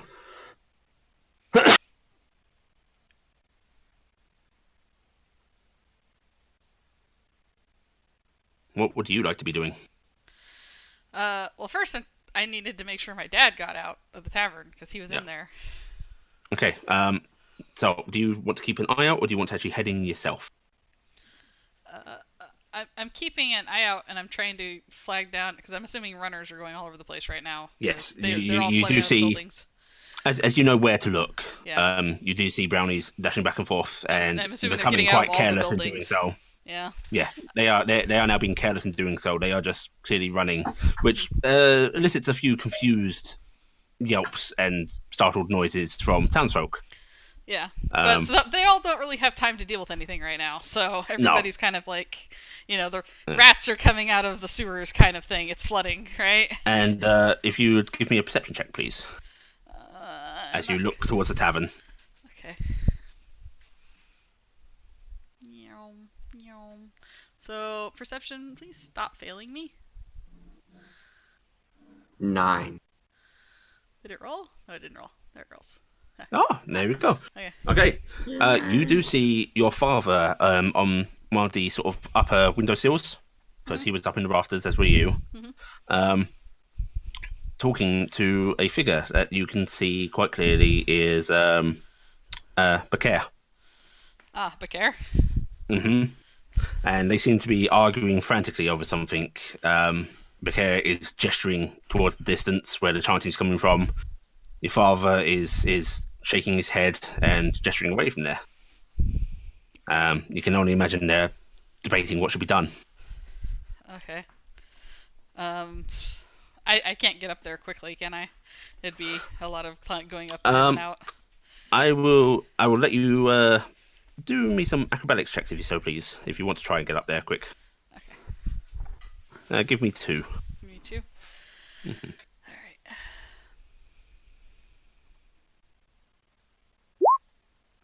right. Okay. Yep. You start to you run towards the tavern and you start to scamper up the side of the building. The brownies have both utilised little cracks and made their own little handholds, little hidden notches. And stuff. I like to think that there's like a cord or something that I cut a cut a wire. And as you do actually get up further, yeah. there is in fact a sort of piece of it's disguised as sort of a string. As if like maybe a balloon popped here at one point and it's just gotten hooked and caught. Yeah, I just kind of swing up with that and then. Yeah, and you climb up and. Just as you get to the top, it looks like those two are about to depart each other. Father, Bakir, there's Goliath coming. The guards are saying everyone should evacuate the city. Bakir scowls at that. It's like, we should be fighting them off, and your father's shaking his head. They said that's more than they can count. I don't think they're very smart, and they can't count that high, but I don't know how many that is. Your father gestures off towards the distance where the farm you live in is. And he's like, get to grandmother. I'm going to go find your mother, okay? We're leaving. Yeah, Dad. And Bakir, he actually steps forward to grab your arms and he's like, you can't just run with your family. What do we do? We arm ourselves. I've stolen away some weapons. They may ignore us, but if they don't, we can scare them off. I look between the two, and maybe we'd save more people that way. Your it's father. Our home.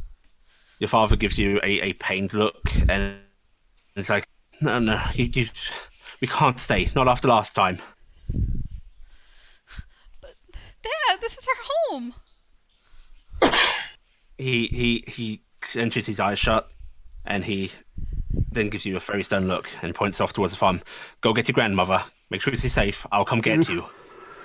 I look at Bakir in that way of I want to go with you, and then I give that defeated yes, Father, and I go start swinging back down. You hear Bakir. It's clearly not directed at you. It's directed at your father. Just a sort of coward. As they both split off in different directions.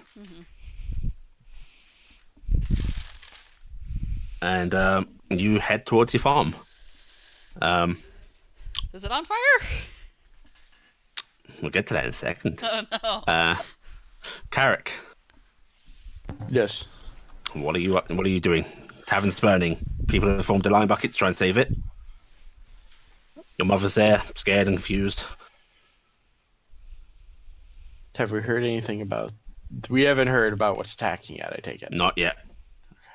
There's a slight jump back and forth in time to handle people here. Okay, no problem. Making sure Yeah. that I'm going by the No, right no. thing.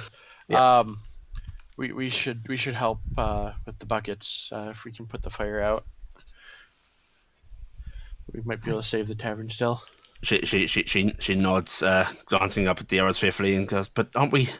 Isn't this what's happening?" I don't know, Mother.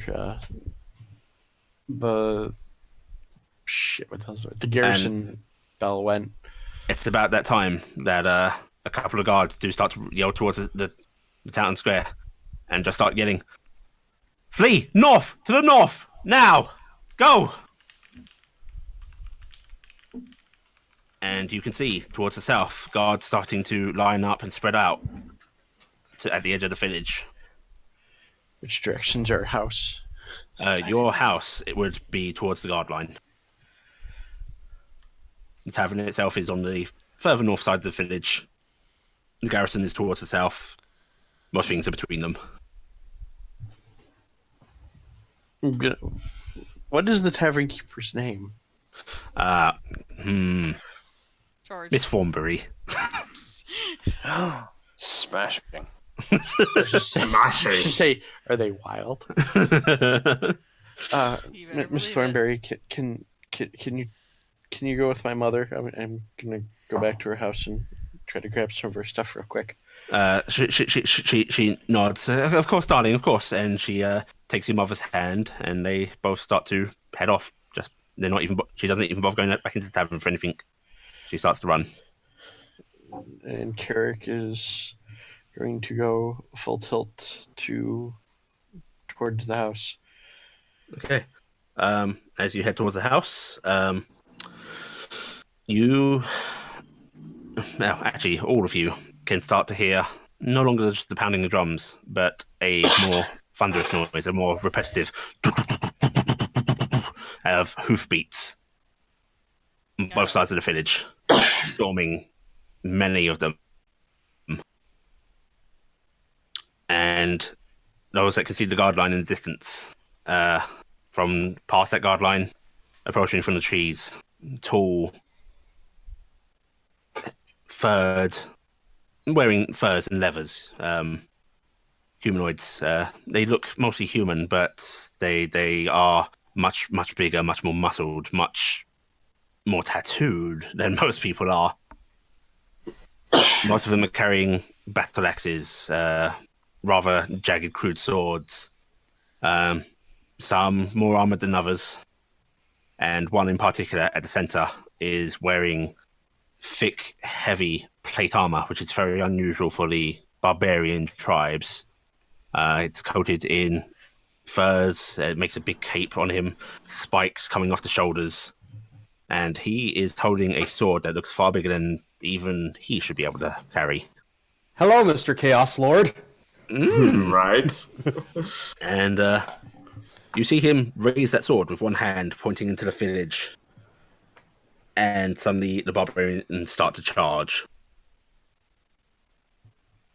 And you said the hooves were coming from both directions, north and south? No, coming from the south and spreading both east and west around the village. Okay, so they're encircling. Okay. Mm-hmm. It's all Cassiopeia's fault. Damn horses. Yep. Their centaur people have ruined us all. It's a really good thing I didn't go with that instinct of creating a Goliath I had initially. Man, that's what That would've been awkward awkward. combat. Actually, you could have been. Actually, it might make this really easy for you. At least until you read into the rest of the Change fight. sides. Brothers! Brothers, I have prepared this village for you. He was the I was undercover here all the agent. time, guys. Do you continue heading towards your home, Carrick? Yes, there's two things I need to get from there. Okay. I imagine you pick up speed. Yes. So you rush towards your home. You can see the approaching Goliaths sprinting towards the guard line. There's a little bit of distance between them, and a few guards are actually crouched with black powder rifles. You hear the crack boom of those going off. A couple of Goliaths fall some flinch, their shoulders jerking back briefly, but they keep coming. You can hear frantic yelling of orders, and unfortunately, a couple of guards sort of starting to hesitate and step back. And you, as you reach your home and head inside. I'm going into Mom's room and grabbing the 2 bags. She had a bag that she always said was my father would want me to have, and I'm grabbing her bag and real quick my bag with my one only important thing, the fancy clothes that I saved up all year to buy. Very vital. Yes. Yes. Okay. Back to Gifton. Sinclair's not Sinclair's. That's the foot people. Your family's The farm's halflings? the Riley household. It is burning. And you can see the blaze has encompassed most of the family farmhouse now. You can see in the wall where your little own personal home setting is. Flames are above it, but they have not fully engulfed it yet.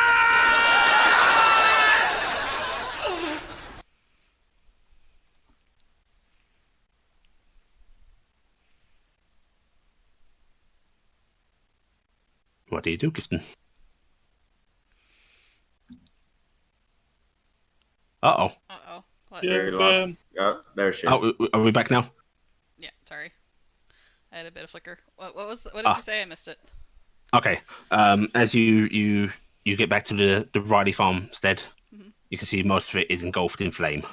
You can hear screaming from the upstairs windows of the Riley family themselves. They've always been nice and kind. They've always left their offerings. But now they seem to be in fear and panic, and you hear screams of pain. Your own little family setting on the farmhouse wall, it's not quite engulfed yet. Do I think I can do anything for the Rileys? Probably not. Okay, I'm gonna grit my teeth and I'm gonna run for my door. Okay. And see if I can find my grandmother at least. As you get into your door, there is smoke everywhere. It must be channeling down through the walls or something, you're not sure, but it is thick and it is black. Okay, I'm trying to find her. Grandma? Right. Give me some perception checks, please. Give me 2.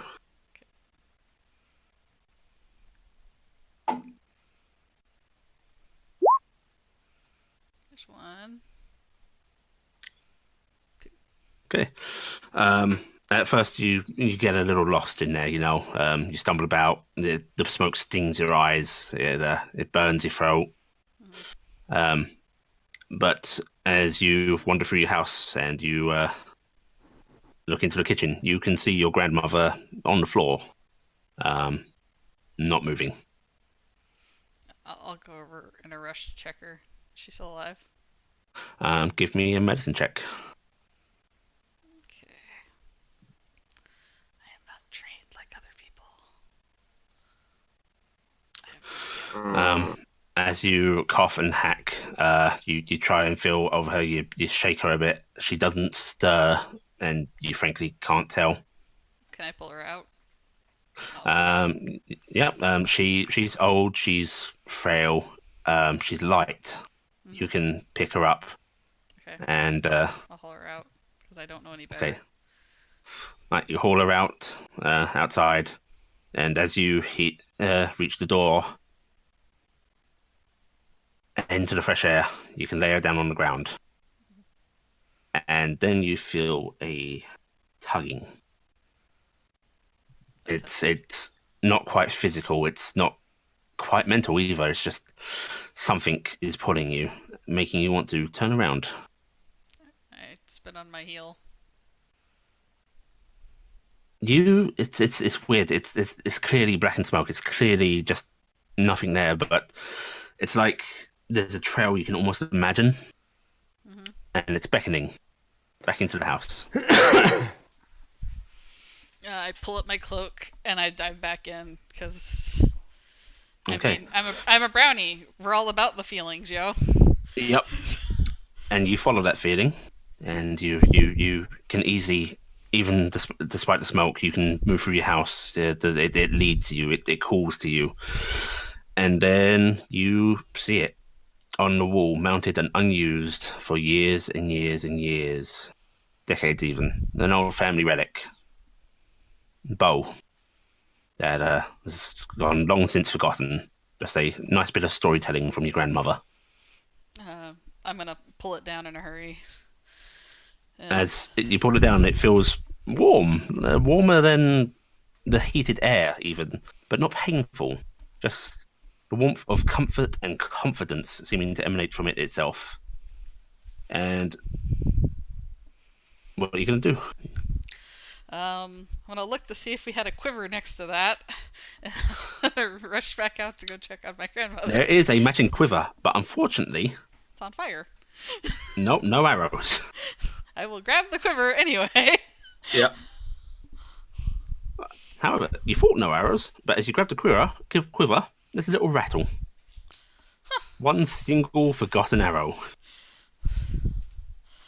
Good enough. Better than nothing. And then I'm gonna rush out and I'll try and check on my grandmother some more. I'm trying to make sure I'm trying to ascertain if she's alive or dead now that she's outside. Yeah.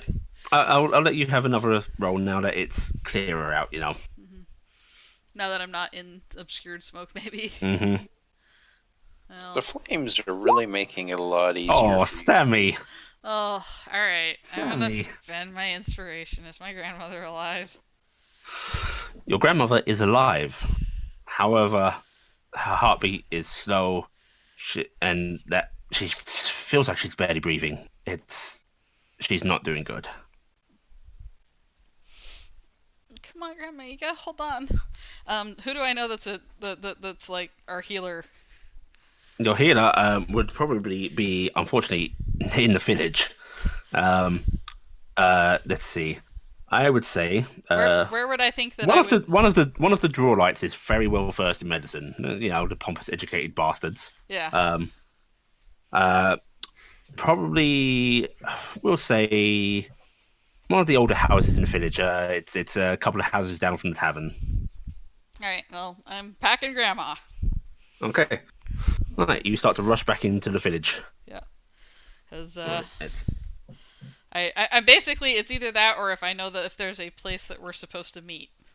Because Dad just said wait at the house, and I don't think she can wait. Mm-hmm.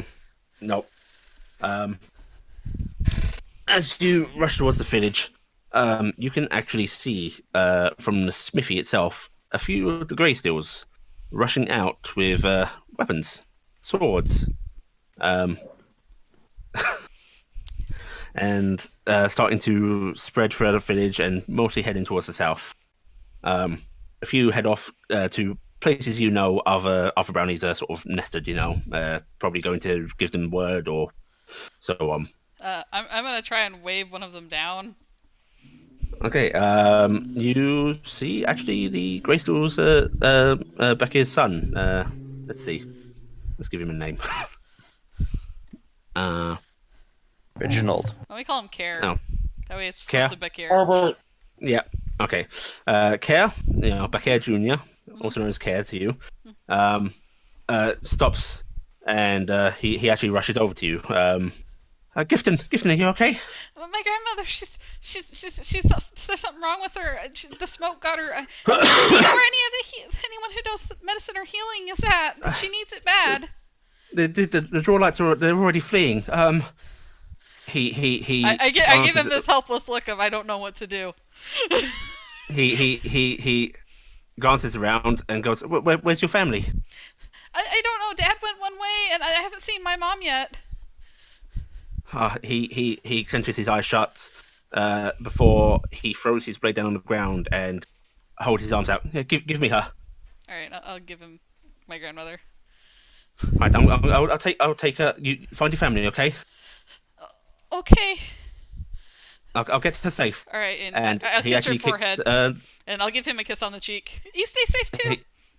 He smiles at you faintly, and he sort of nudges with his foot the little longsword he was carrying towards you. All right, I will pick it up and strap it on. hmm It's clearly fashioned from a pin, but it seems to have been tempered somehow. The Grey Steels are rather secretive about how they do their stuff. Old Fey magic that they Old, know how to Mhm. tamper with. Secrets. Okay. Yeah, and he rushes off towards the north. Okay. Well, I will go see if I can find my mom then, or my dad. Okay. Augie, Mhm. you come out of the brewery, and you can see a line of Goliaths clash with the guards at the southern end of the village. There are sudden screams and yells as axes cut into armor, swords stab at flesh, and the small garrison is quickly overwhelmed. They try and hold their line, but Goliaths slip through, dash past, and they are starting to head into the village itself. The thundering of hooves around the village starts to quieten down. You'd guess perhaps holding a line, but there are a few hoof steps that start to charge in from the sides themselves. Argu's going to grab basically what was left of a broom she'd broken drunkenly a while back, Mm-hmm. and basically just grab the handle and stow it, and is actually going to try and attempt to stealth to try and get to other people. Okay, give me a stealth roll. Okay. But he- Beep it bop. Very nice. Okay, let me do a GM roll. Boop it bop. Okay. You slip through alleyways, you duck behind barrels, you even use the blinding flames to try and mask yourself from sight. And you manage to slip over towards the tavern quite easily, where most of the people are. There are guards commanding people to run, and many people are obeying, but there are a few that are stubbornly standing by. You can see, frankly, most of the party are starting to arrive in the square. Corvus, Yes. you get to you try to get your father to the garrison. However, you're quickly turned back by the guards as you see something very strange indeed. The garrison is one of the furthest buildings on the edge of the village, and it is being pelted with rock and hail and fire from a distance. Okay. Its stones are shattering. Its walls are collapsing as seemingly from out of the forest line, just soaring and arcing blasts of lightning, fire, ice. The And one of the guards just yells, "Back, man! Back! Get out!" Right. Yes, of course. Do we have a retreat? He opens his mouth to reply to you, and then jerks as an arrow lances through the crack between his helmet and his chest plate through his neck. You hear a gurgle as he falls to his knees, and arrows start to rain down around you. Okay. Give me a dexterity save, please. Dexterity.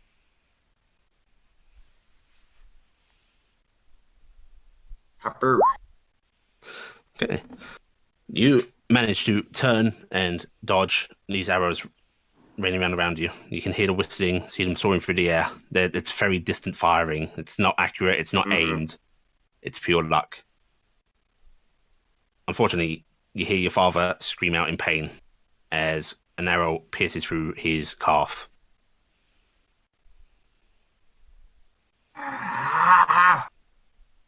I'm gonna grab him.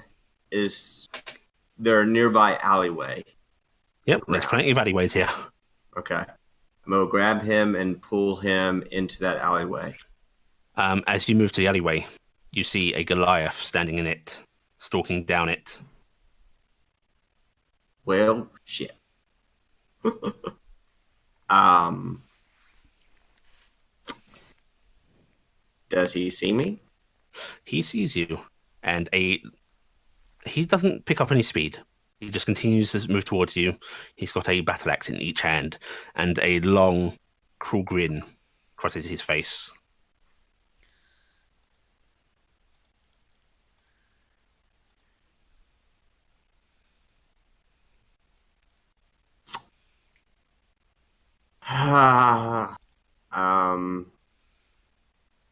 Okay. He's going to look at his father and oh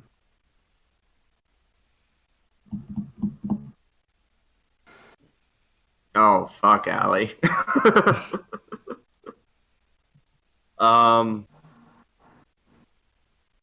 So we really set on keeping that parrot, right? yeah.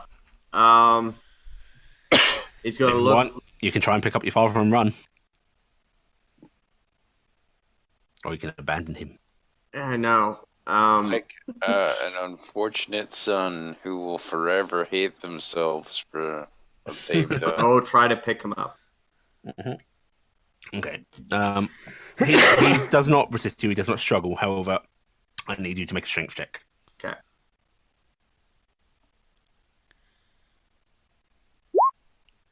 Okay.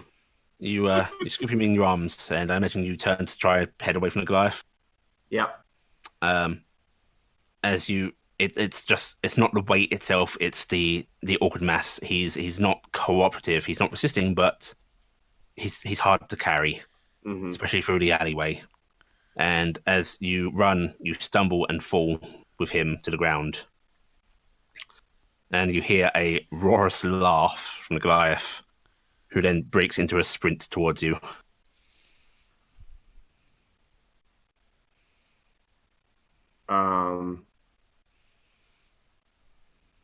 He is going to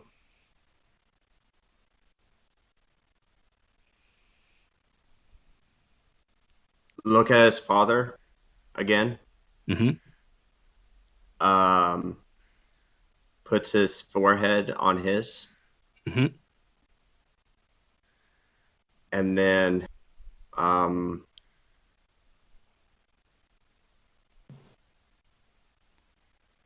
As you put your forehead on his, yeah. you feel his hands grasp your cheeks. And he just goes, "Run, boy."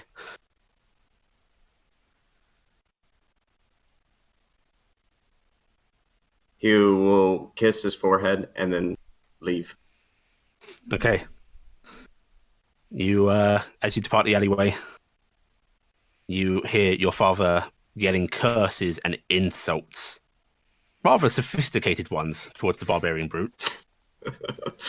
And then they're cut off. Yeah. He is going to dash through the alley to the square. Okay. You head towards the square. Cassiopeia, Yes.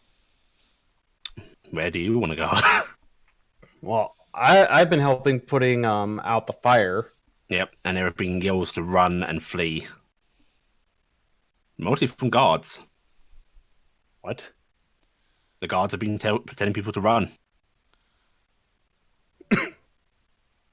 Have they said which direction? To the north. Flee north. And you can see through the south, the guard line is breaking. There are Goliaths slipping through, starting to run. Some kicking down doors, running into houses. And they are approaching. Everyone on the fire line I'm pushing going, go, go, go, go, go, go, go. Okay. People drop buckets. People start to run. The line breaks. People aren't trying to save anything anymore. Suddenly, everyone is trying to run. It's not orderly. While some do flee north as ordered, some seem to flee. Some head to their houses. Perhaps desperation to grab possessions. Desperation to think, hey, maybe I'll be safe there. I'm moving everyone, and I'm interposing myself between the breaking guard line and everyone who's running. Okay. Right. and I'm looking for something to clobber someone with. Unfortunately, there's nothing quite close at hand. However, you do hear the thundering of bits approaching from a street to the west, and you see a Goliath on horseback, and this is a monstrous horse. It's huge, far bigger than any steed you've seen, unnaturally so. And it is charging down, and you see it cut someone down quite easily. And then it starts to head towards you. I would like to countercharge. You want to countercharge? Okay. Do you have a weapon? Because I technically do at the moment. Okay. Because I can charge and I can kick him. Yeah, but And don't my you have to kick kick people does- behind you? Shit, I'm No. losing my bet. Actually, Could you hear Annie's surprise? what? Nothing. Okay, right. He is heading for you. You are heading for him.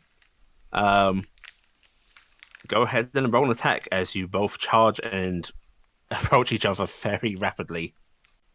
Okay. So I I think I might be learning a lesson right now by watching somebody else fight. okay. So I am assuming I have moved 30 feet towards him. Yep, I'll give you that. So go ahead and take your fancy. Okay.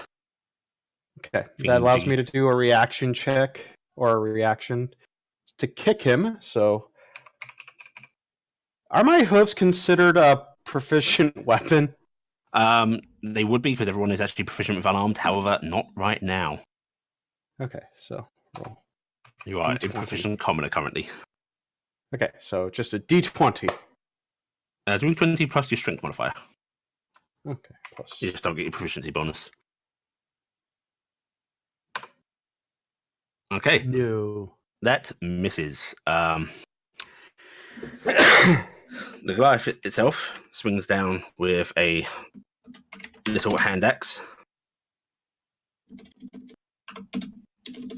Didn't expect to be actually doing proper attack rolls, right? Yeah. Uh-huh. And he Well, has... D20 plus 14. She said hand axe, not great axe. I don't Okay. know. It's Oh, pretty why good. did I roll a d10? I don't One know. second. I'll take it. I'll take it and say it No, misses. you don't take it. That's a natural 10. Oh, true. Yeah, don't... Alright, there you go. Oh, my oh. god. Okay. Let me scroll back That up. hit. I have a gift for this. When the DM rolls a 19. Alright, Hmm. So who's flying first? I am. Okay, as that swings down, I don't want to say I told you so, but I totally told you everyone. take 7 points of damage as his little hand axe cuts into your shoulder. Ow. Really, ow. And he continues charging past you down the street. Because I think if I have him swing around again to attack you, you might die. You see a nearby guard looking at you as if you are fucking insane. And he points off to the north.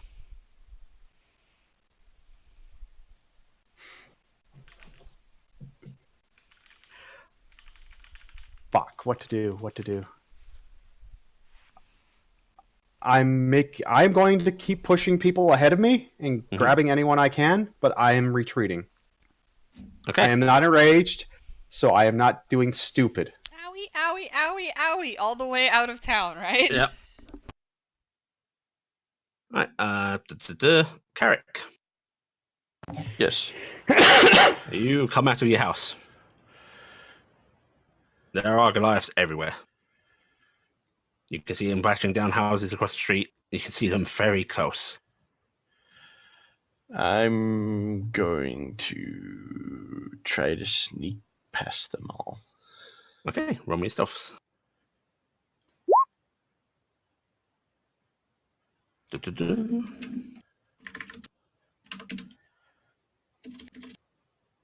Oh. Fucking hell. Okay. You managed to stealth by them pretty easily. Fucking I was- blind fucks. I was actually hoping when you said that, I was actually expecting an at 20 on the roll. Yeah, I was too. I rolled a 2. They're too busy bashing the houses. They're like, "Where's that sound?" Wall You- fall down. To be fair, there's You probably d- a lot of screaming going on, and they're probably really attentive to the screaming. The Yeah. flames and burning buildings are pretty loud. you dash and swerve and basically dive and manage to avoid all of the Goliaths pretty easily. Where would you like to head? I am heading to the north. I'm going to try to meet back up with Miss Thornberry and my mother. You're going to try and join the evacuation. Yeah. Okay.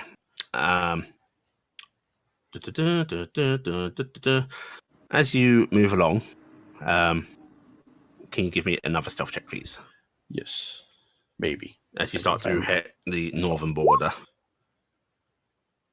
Wow. You see a Goliath cutting down a guard just ahead of you. The Goliath turns and looks around briefly and then heads off to find more prey. The guard is clearly dead. There is a great big gash that nearly cleaves his body in two. The guard himself was carrying a bow and dagger. And you can see the bow is scattered across from him, and he was trying to pull his dagger out. I am going to salvage possible useful items. Yep. You stealth over to him, and you can easily grab his weapons, his ammo. Okay. His belt pouch even contains a few loose coin. Okay. He doesn't need any more. I'm gonna pocket. I'm gonna shove it in the. Other than the bow, because I'm pretty sure it will not fit in the bags I'm carrying. Mhm. I will continue to try to avoid the giants. Okay. By the way, they're speaking in giant, aren't they? They are speaking a very crude form of giant. Do you understand giant? Yes, I do. I fluently speak giant. Okay. So far, it is mostly orders, just to purge the village, essentially. Okay. That is what they are getting. There are jokes being tossed back and forth. They are clearly enjoying themselves. Give me a perception check, please. She wasn't kidding when she said crude. Ooh, Oh, very nice. You hear a shout from down the street. It sounds authoritative, and it basically can be summed up as, "Very good. Y'all of y'all shall be very pleased. Make sure none are left." Do I recognize that name? I don't know if it's a- Y'all of y'alls? Nope, that is. Okay. You know what a That's y'all something. is? What is That y'all? is a Jarl of the Jarl. Y'all Jarl's is like the king, right? yes. So it's the King of Kings. It's Jesus. You continue on north. Okay. Faldir. Yes. So people started running. People started doing as they were ordered to, and the Goliath started to swarm. Where are you going? What are you doing? I'm heading home. You're going home. My job is done here. Is it like Oh. the direction that most people are going? Yep. and he's sort of his direction? I'm done with this. Fuck it. I'm just gonna tend to my garden. They better Yep. Screw be you my guys. tulips. I'm Um, going home. Okay, you move north as well. Okay. Yes. Unfortunately, you as you head down the street, give me a perception check, please. Alright. Oh, lost my cursor for a second there. Ooh. Okay, you do not see the very sneaky rogue man looting a dead body. However, you do see prowling away a Goliath. His axe bloody, and he turns and locks eyes with you.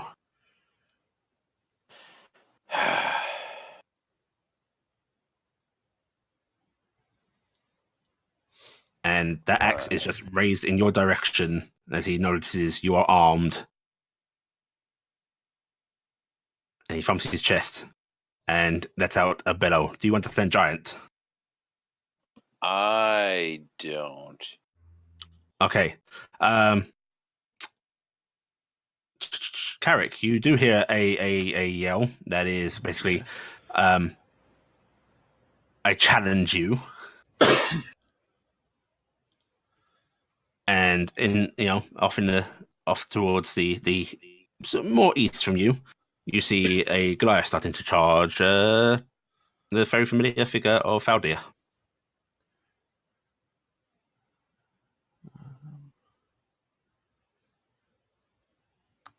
It's Can I okay, make a Blackie. deception check Had to to make a character. throw my voice? Yeah, sure. I'll allow Okay. that. I Actually, will- performance. Performance. Okay, that works. I will try to throw my voice in. Not to.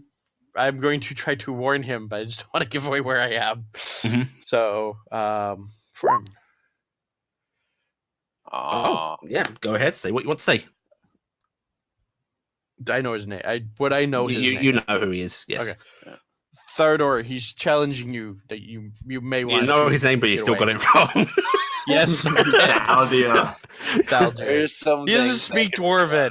It's one of the languages he doesn't have. It's a name. It's not a language. Totally. Oh, Caldor! No, that's you, Alex. Tingtone? Doloman! Santa Claus. I'm sorry. Go on. He's challenging you. You may want to get out of the way. He's hit someone, I think, and I'm watching from hiding. Because I want to live. Yes. Oh no. But he said Goliath, so they have at least 30-foot run speed. So he's probably faster than you. And you're a And I'm a dwarf. dwarf, so that guy is gonna outpace the shit out of me, so... I will give you do an insight for me, Hat, then.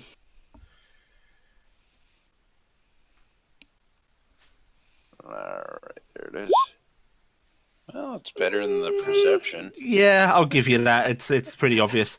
They are being very jovial about this. They're being very relaxed about this. You are civilians, easy to the slaughter. You don't really think you've seen one partially chase someone down.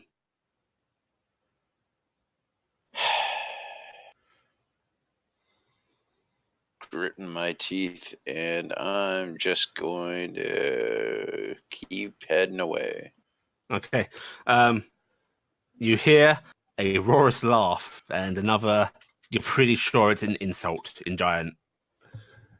And Blackie, Don't translate he is that. just he Don't is just translate calling it. him a stubbed-legged coward.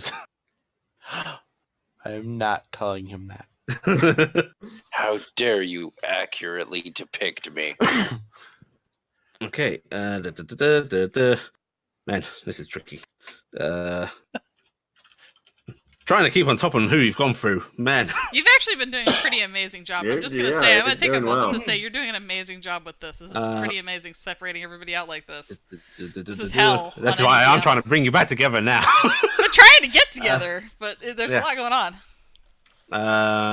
Let's see. We're gonna go back to the Argy. Yo, Right. she probably would have noticed just all the people moving north and just continued to get to the shadows and headed that way out. Yep, there is a very, very apparent exodus. If you want to keep trying stealth out, please roll for me. Stealthy. Okay, that's pretty fucking good. That's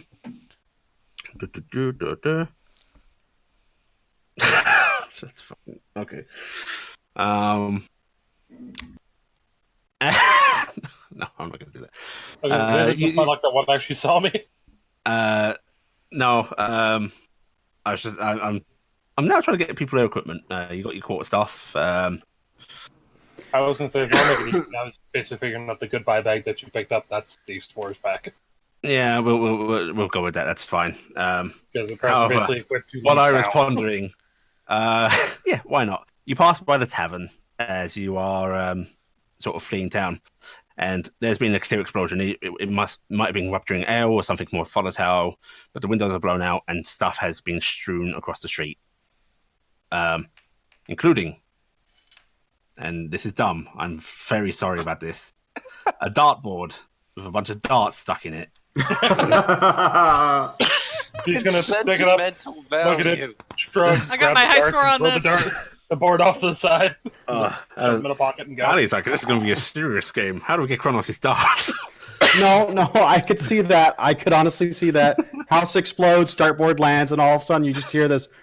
Somebody took out the dartboard trying to use it as a shield from the arrows and realized how stupid that was and dropped it. Okay. Argy is heading north. Faldir, you're heading north. Carrick, you're heading north. Cassiopeia, Yes. you're hurt. Yes. You are heading down a street, and you see a guard desperately holding off a Goliath. His shield is battered. It is nearly hewn into. This Goliath's great axe, pounding it. The guard's short sword has been snapped into, likely from trying to parry a blow. And as this axe comes down and cleaves into the guard's side, he lets out a pain cry, an angry pain cry, and you see him dive towards the Goliath, slipping off the axe and jabbing the remains of the short sword right through the Goliath's neck. Ooh. And both slump and collapse against each other, falling to the floor. What a way to go. Well, I'm for Goliath, rushing that might be a good way to go. I'm rushing over, and I'm shoving the Goliath off of him, and just get up, come on. He looks up at you, and he goes to reply, and as he opens his mouth, blood spurts out. It's just like a He bubble coughs. of blood comes out. Ugh. And you see him reach up towards you, and then his arm falls limp. Goliath's great axe is right there. Yeah, she's grinding teeth, and she's looking back, and she has blood boiling. She's grabbing that great axe. On its waist, also hand axe, basically. You can grab your gear from this. Okay, and I'm also taking his shield. The shield is ruined. Yeah, if you want to keep it as a memento, you can, but it is ineffective. Oh, well, damn. Then I'll need to find a shield somewhere. Oh, do you actually own a shield? Yeah. Oh, then yeah, go ahead. It should have been it's on there. battered. It's nearly broken. Okay. It's like the axe impacted it at a sort of downwards angle, at a slant, and it has cleaved most of the shield's front away. So it's very thin, but it's functional. All right. Well, as I don't get armor to start. You're a barbarian. You don't need armor. No, yeah, I don't. You don't want to. Oh, I do, but I don't. No, you don't. Go shirtless the entire time. It's fine. I'm surprised Also you're doing pantless. a shield with the giant axe. That's just because you can turn invisible when you play. Wrong character. The barbarian? No, not. All right. Well, I'm grabbing that stuff, and I'm going to keep pushing other people ahead of me, and trailing up behind. You heading north as well? Yeah. Okay. Right, you continue to stay north. And I'm going to linger at the edge of this town as long as I can. Okay. Gifton. What are you doing? I was trying to find family or anybody Mhm. in a panic. And very much is a panic as you are dashing about, desperately trying to find people. You do find plenty of people. Brownie's running back and forth. Panicked demands to know where so and so is. Where so and so is. Have you seen my father? Have you seen my child? Mm-hmm. And I imagine you're doing that as well. Yeah, and I'm telling anybody if I saw anybody. And then I'm just like, get north, get safe, go, you know? Yeah. And in the distance, you do see your mother and your father. They are arguing. They are at a building's edge. Looks like where your mother currently was working, you know. Mm-hmm. There are points and shouts, and your father is trying to pull her away, and it's like there's something she wants to go back in for. And then you see the building start to collapse. It starts to tilt and tip, and heads down towards them, toppling towards them. They both look up. Yell out at them, trying to warn them. And as you yell, your mother looks over towards you. Your father looks up, and you just see him shove her as hard as he can. She goes toppling, rolling across the cobblestone as debris lands on him. I'm gonna scream in a very IT crowd way, "Father!" Because that was already blinked once. And I'm going to rush over there and start trying to pull out of the rubble, even though it's probably like never gonna get it out, but trying. As you rush over, your mother is already starting to dig, and as you approach, in between you is the clop, clop, clop of a mounted horseman. Interceding between your path and his. You can see clearly beneath him. She's there struggling. And then you can see past that more Goliath boots approaching towards her. And unfortunately, it seems they have started to notice these tiny little things running around. Oh no. Perhaps they remember the existence of such things from last time. The horseman actually looks down towards you. And he grins and he gets off his horse. You hear a questioning tone in Giant. Do you understand question, Giant? I do not. Do you understand Giant. question? I do not understand the question. Can I incite his posturing? He looks amused. He looks like he is not bewildered, just questioning, and it's that look of what are you doing? Why are you here? And that question is actually repeated in very broken common.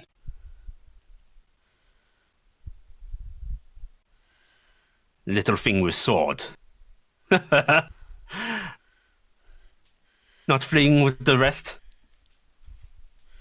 I'm gonna look up at him, and then I'm just gonna flick the sword in my hand like I just remembered I had it.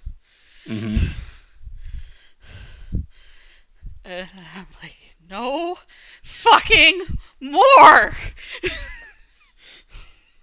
And I'm going to assume the stupid little stances that my parents or my grandma used to show me, that Grandpa used to do. He chuckles and turns his back to you and moves back over to his horse and mounts up. And as he starts to ride away, you can look past and you see your mother is no longer at the rubble. Is she dead? She's not there. Oh. Got on the horse. Mm-hmm.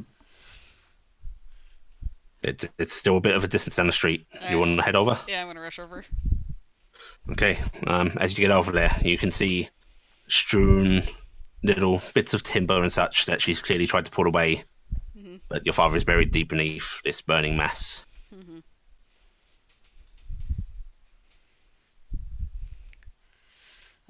I'll start pulling at it, and I'm looking around, calling for Dad, calling for Mom. Where are you? Where are you? Answer me, that kind of thing. Yep, and there is no reply. Eventually, after a few minutes of pulling at this, you see more Goliath starting to come down the street towards the building. It seems they're starting to circle, patrol, repeat their movements down the street. And people are fleeing. There are some that are simply just staying within the town and occupying it, while others pursue those that are running.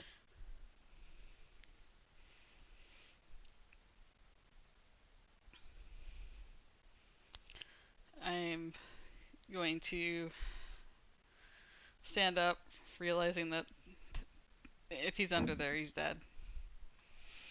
And there's no sign of Mom, so either she ran or she's dead. And I'm gonna go try and join the Greysteels. Okay, so you are going to head south into town. Yep, I'm heading south into town. Okay. So let's see. Okay. Those that are fleeing north, you will start to be in about the same area.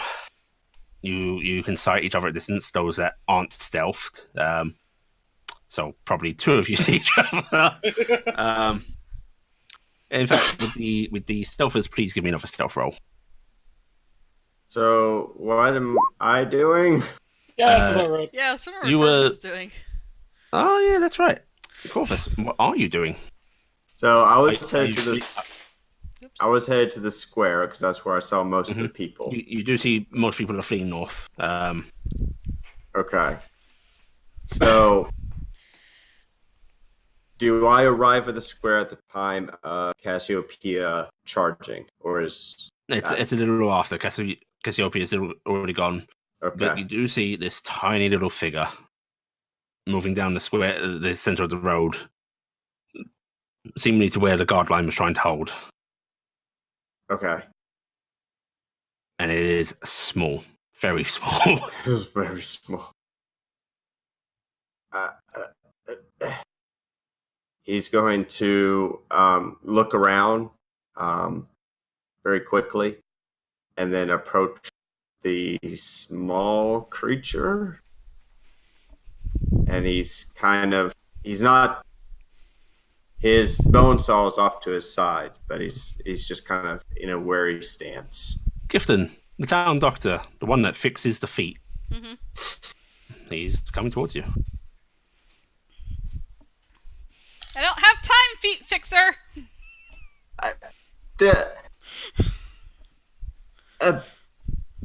What are you doing?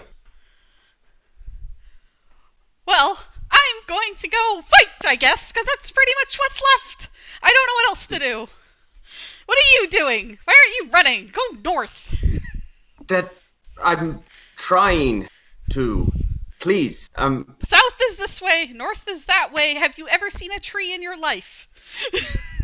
yes, of course I have. The guards have already fled. We need to leave together. This is lost. I'm gonna look him up and down. He's kind of trembling and he's getting very leery of sticking around.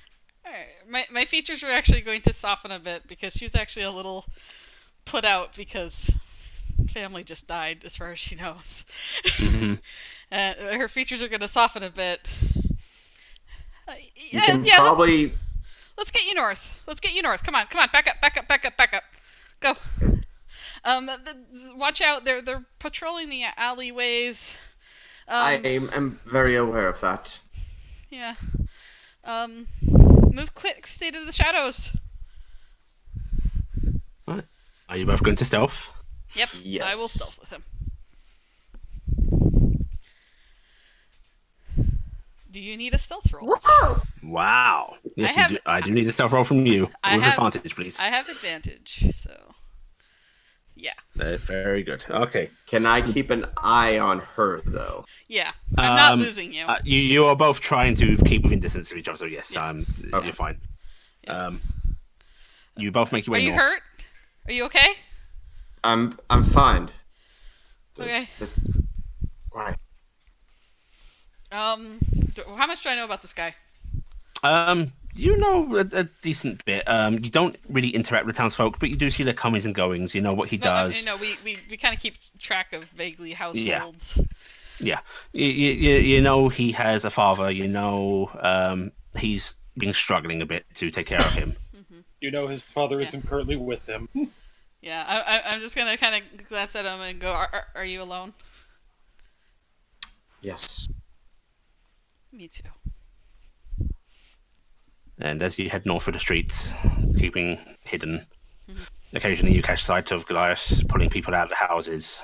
Some are carried off, men and women both. Others are slaughtered on the spot. Gifton, you do actually see Greysteel's fighting every now and then, diving from rooftops or diving from sides of buildings, window panes, and stabbing with all their might. They even do manage to take down a Goliath. However, they're not fighters. They haven't had to fight for a long time. Yeah. And you see them They're being crafters, not thrown. fighters. You see them being thrown. You see them being cutting to wouldn't even be correct. The blades just Go through them. make them go away. Yeah. Missed. And eventually you make it north. Just outside the city. The tree line is ahead. You can see a few other survivors moving, which for the point of brevity, you're all in the same area. You can see each other unless you choose to remain hidden and concealed, but you can make yourself known. All right. I'm going to.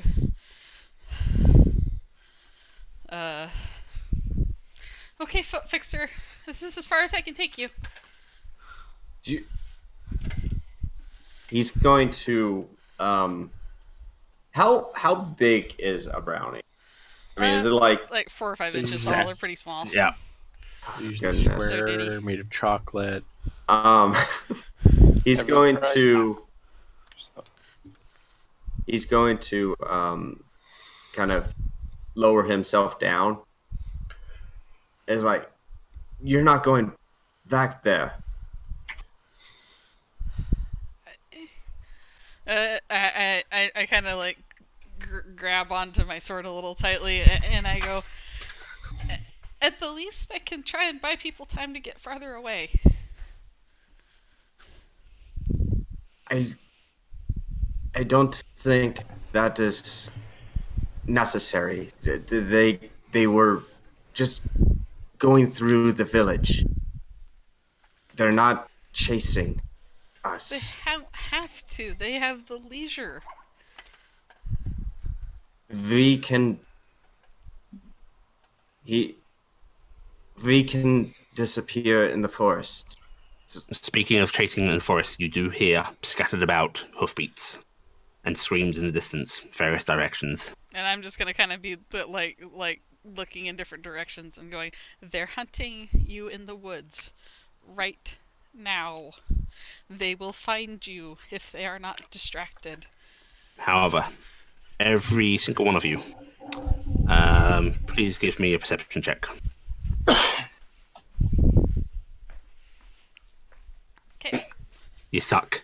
Yeah. Oh wow, Nope. Carrick. Wow, Carrick. Who are we missing? You miss. Missing the person who never makes a Carrick sees perception roll. with Don't his worry. elf eyes. I didn't do that bad this time though. Argie's drunk. RD's drunk. I just still at the end stage of getting that over. Okay. This Oh, is very, very obvious. So everybody but RG. Yeah, Um, bare minimum. Wow. As you are talking, the screams of this town ringing in your ears. It's interrupted by a loud scraping noise, and you see stalking down the town into the town center the armored Goliath. His face hidden by a long-horned, curved helmet. his sword, he plants it into the ground in front of him. It cracks through the cobblestone easily. And he raises both hands towards the heavens.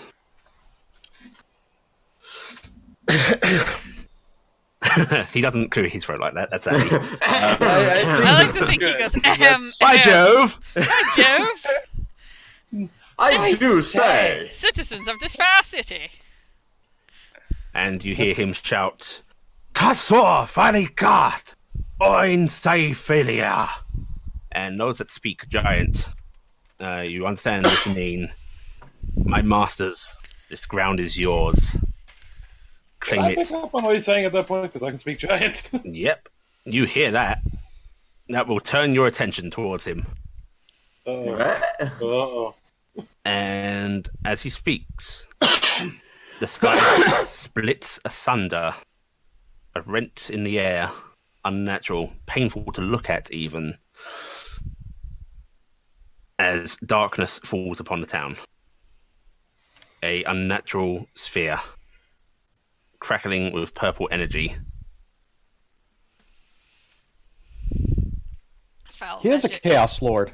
Mm-hmm. Foul magic. Out of character. I'm sorry. And the town falls silent. Screams are cut off. Oh, good. We're all going to die. It's over, small one. No, never give up. You gotta have hope. Come on. Actually, no, don't come on. Get safe. I don't know why I think I was taking you with me. Never give up. Never surrender. If someone gets an arrow in the foot, I'll call you. And then she probably shoots stuff in the foot with the What arrow I have. And Faldir, Cassiopeia, Argy, Carrick, you can all hear that. You can all see her. Yeah. Arguing with the medicine man. And in fact, Faldir and Argy, give me history rolls, please. Yay. In fact, you've both been here so long. Oh my goodness. High five! You don't Hey. need to do it with advantage. Both the negative one, with the too. negative. Yeah. Yeah, you've been Both here of long you. enough that you don't really. You may have thought you've glimpsed them on occasion, but you've never really confirmed it. But there's so many people that swear by it, so many people that leave offerings that are taken. That little suspicion, Faldir, of how did these people organize themselves like that. We all crapped Yeah. around your tulips at night. You're pretty sure that is one of the little fae folk that the town is rumored to have.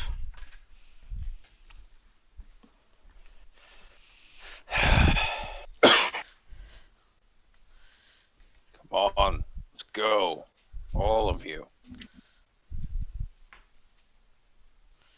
I'm gonna point at random. Argy's actually going to stomp up to the medicine man and give him and go, Short stack, medicine, time to leave. This is worse than 70 years ago, and not many people survived that. Get fucking going. That's what I'm telling him! I'm You- saying you too, Short stack. You've come with me as well. All of us. Alright, come on, let's go as a group. It'll make him feel safer. I'm throwing my voice. Just where are you grab throwing her. it? I don't know, I guess we're gonna try and get out of this woods. Come on, let's go get someplace safe. Come on, let's go.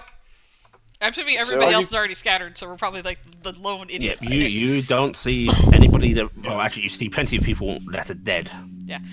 You know what? Well- We stick together, we fight together, we get through this. Come on, let's go, go, go, go, go. Who's got weapons? I'm gonna How hold my bow up. far Argy's going to calmly are just we? Give it up. You are pretty close to your own home.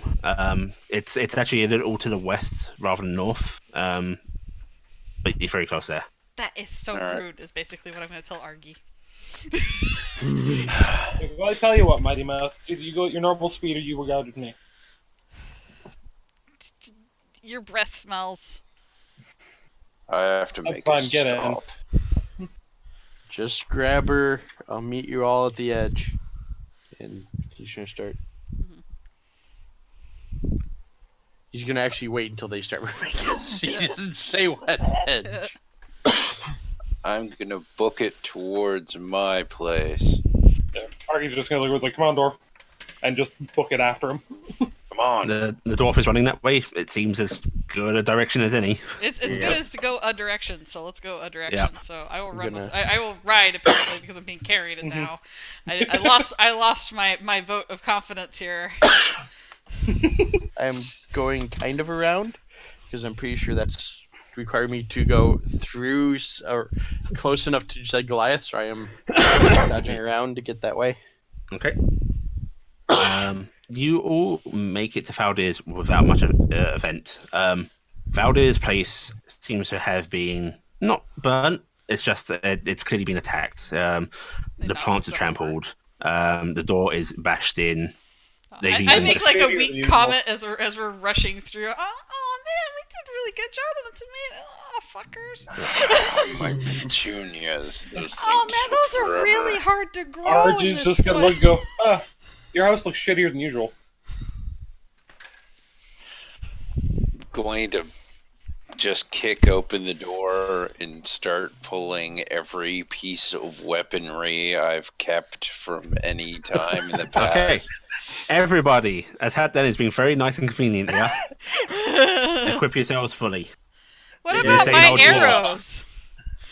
Don't worry, Sam. That'll be handled. Okay. This ain't no Before you dwarf. have to this fight. is a Swiss Army dwarf. I just have a lot of thumbtacks. What I will say He has a is, lot of toothpicks. Sam, there is some very fine wood he has in there that looks like it would hold its structure if it was carved down by you to be arrows. Uh huh. So you can go, hey. I'll just be like, can you just put this in your bag? No questions. Just put this in your bag. He doesn't need this. This came from the door. Argy just calmly takes it, stows it in the sack with I need everything that else. later. In the side pocket, it's fine. All right. Does Kovas see the injury on Cassiopeia? You do. Yeah, there is a rather nasty gash on the side, sort of where human half meets horse half on their waist. Cassiopeia, right? She just turns. Oh, hi, Mr. Doctor. Let me take care of that if you don't mind. She looks down at where he's. Is he pointing towards the injury? Yes, Isn't that like he half would be. your hit points? Yeah. She looks down and goes, oh. Faint daintily. Don't fall. And starts doing this weird sway. Argy just kind of leans her head over and looks like, what'd you do, Brickhouse? I picked a fight. With Yes. what? A very big, sharp object. With one of them. Yeah, we told His you not to hop horse. the fence last time. Kids these days. And I he know, is right? he is going to proceed to don his gloves and take out his healer's kit. Well, as you do that, you do hear yells, very close approaching yells. Somebody may have spotted you lot hitting here. I'm Okay. gonna look around and panic and go, you should grab every bit of food you can, because we're gonna be on the run.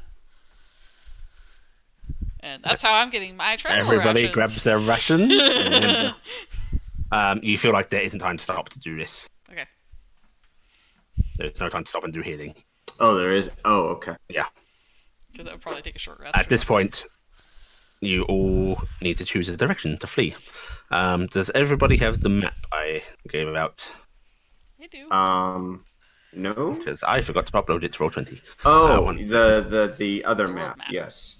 Yes. Yes, I have the map. Don't worry. I just need to know vague direction, where you guys wish to flee.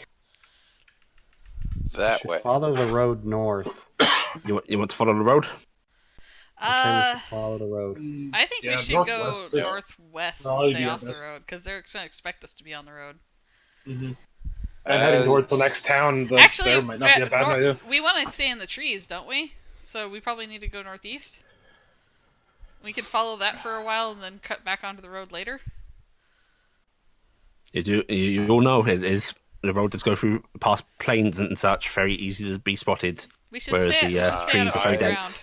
ground. I say into trees. Yeah. Yeah. We need to stay hidden. Yeah. We need trees. Let's hide. Woods. Okay. I'm gonna bully. I want woods, guys. I'm better in the woods. I know these woods pretty well. We should be able to get some cover. Yeah. Then, Mr. Furshhammer, lead on. Right. So you all start to head northeast towards the far more dense woods. You spend time dodging patrols. There are Goliaths on horseback riding, it seems chaotically, about. Thankfully, they're loud, they're boisterous, and you can hear them coming. A day passes. You have to rest, and you do so. It's not comfortable, it's not warm. Toby, you can get some hit points back during that time, and I'm sure Corvus would help treat you. Mm-hmm. Okay. Day passes, 2 days of wandering through the wilderness. I would I'm like you gonna- to elect. During our rest time, I'm gonna mend the shield that Cassiopeia got. Okay, 'Cause I can mend Cassiopeia, you now have a very shiny guard shield. Yay! it. And during whenever we start to go down for downtime, I am building a impromptu shelter. Okay, if you would please, you can elect one person to do stealth rolls and one person to help them. It doesn't really matter who; it's just giving advantage. I have And- advantage already on stealth rolls, but I don't know if anybody has a higher bonus than me. I have Uh, 4. I've got a 5. I think you and I tie. I I think have 4. So. might have better, but I have natural advantage, so if you Mhm. want, I can assist somebody else. Yeah, I think yours works. Well, if you have natural advantage, that's probably the best way to go. Well, Okay. the I like thing is, how- if we I assist, like Because how- you've got a 5 on it. well, I got a 5, this yeah. is just one person rolling, so Yeah, so I'll Yeah. roll, okay? Mhm. Okay, so Yeah, you do you've got stealth, advantage and- already, so someone else do Oh, I was just roll again, sorry. survival for me. Does anyone have May I roll ask 24 for our stealth. before? Because I have a 2 Stealth in is survival. to keep you all hidden and to Yeah. hide the shelters at night. The survival is to navigate. okay, so I'm an outlander, so So you can easily keep track. yes. During your day's travel, let's start to stretch on. Faldir keeps you all on track, even when you have to change direction to avoid the patrol. He manages to reorientate you all. Gifton very nicely makes sure that you will stay hidden. Even helps disguise the shelters at night. Make sure the fire isn't shining too brightly, that it's obscured. Living in plain sight, hidden is like my MO, so I'm helping. And about 4 days into your journey, you're all trudging through the wood. Even with rest, it's tiring. It's been cold and uncomfortable. It's wet. And you start to approach towards what looks like to be a small clearing. And you hear voices ahead. You hear someone begging, "Please, no, don't. Just let us go, please." And a familiar voice of a Goliath saying, "I think not. You were fun to chase down, but I must rejoin the rest, and can't let you run about." And then you hear the sound of metal striking flesh. yeah, well, I like that doesn't immediately haunt my displeased at nightmares that or anything. noise. And reach for my bow. You said familiar? Only in the sense that you recognize the accent, Not the Species, not the the inflection. voice, but the inflection. yes, Kind of thing. Okay. you can identify it as one of the barbarians. Yeah. I don't know who I'm riding with right now, but I'm basically gonna look between and go.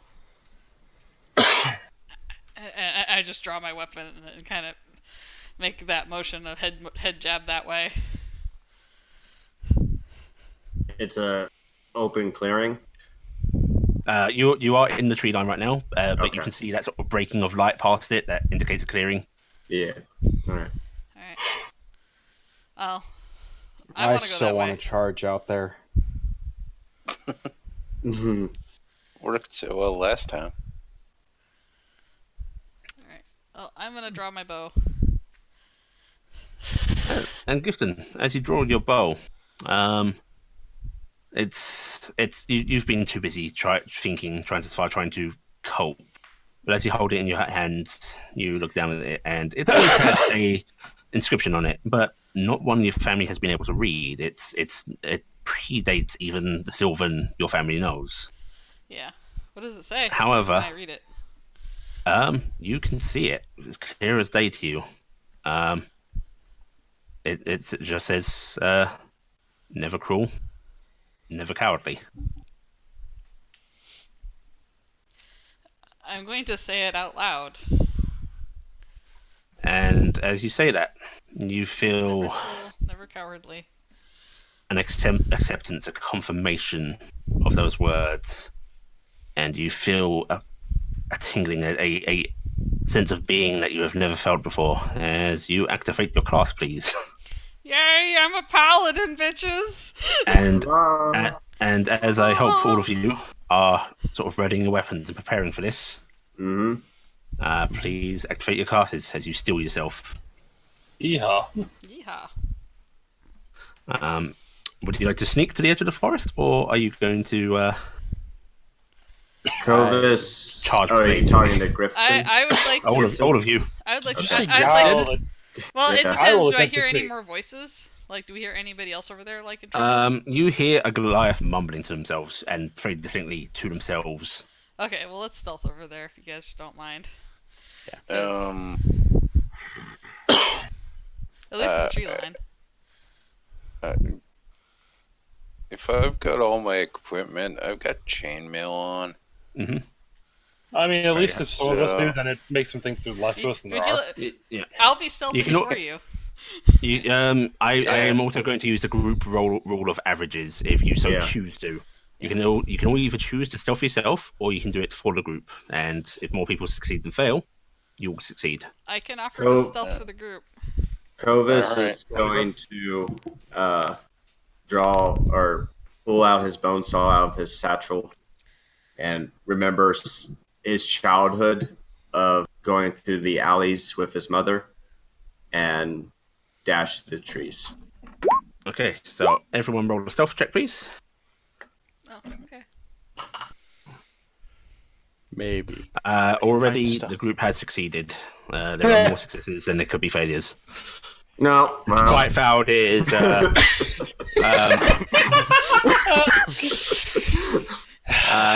you all manage to actually sort of, as Fouled starts to misstep on twigs and such, you manage to guide him. Kind of Actually, pull them I in a could different just direction. imagine Thaldir stomping along. What? I am being stealthy. I'm gonna As Remy we- him from Ratatouille.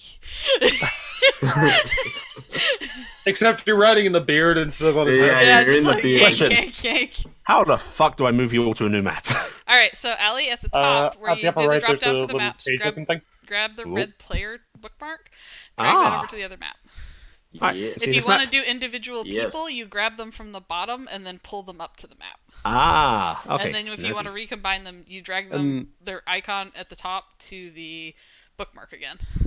Because I can never remember this. Do we drag Name. the character sheet itself? yes, the name from the character sheet. The name. Yeah, if you try and drag the picture, Um, then you just drag up the picture. And you see a barbarian on the opposite side on a opposing tree line. So if you all come up to this corner, please, on Corner? top left. Oh, top. Up, up. Yeah. I wasn't sure what about that, so I was like, I'm just going to toss my token down and then figure out from there. And if you go one more square back, please, Gifton Aw. and Cassiopeia, get behind the dwarf and or alongside them. You can. I occupy spaces. Yes, I you think can. you can. Yeah. I'll occupy hexes. Right. So basically, that diagonal line where the dwarf and the drunk elf are, you can go up to there. So from here to So I can be like here. that. Yeah. You can even be here if you want. Nah. Okay. And roll your initiatives, please. I need to pull up a turn tracker. Bam. That's not the Remember button. to click on Bam. your token before you roll. Thanks, game. Oh, jeez. At Ah, circle. jeez. Hachi. Actually, sorry, can I use my inspiration to reroll my initiative? Yeah. Hachis. That's a little better. What'd you get? Oh, I get to learn the rules on sneak attack. Easy. Which is a Don't much get better than spotted. The rules. Have you thought about maybe stabbing someone harder? That only works on the first attack.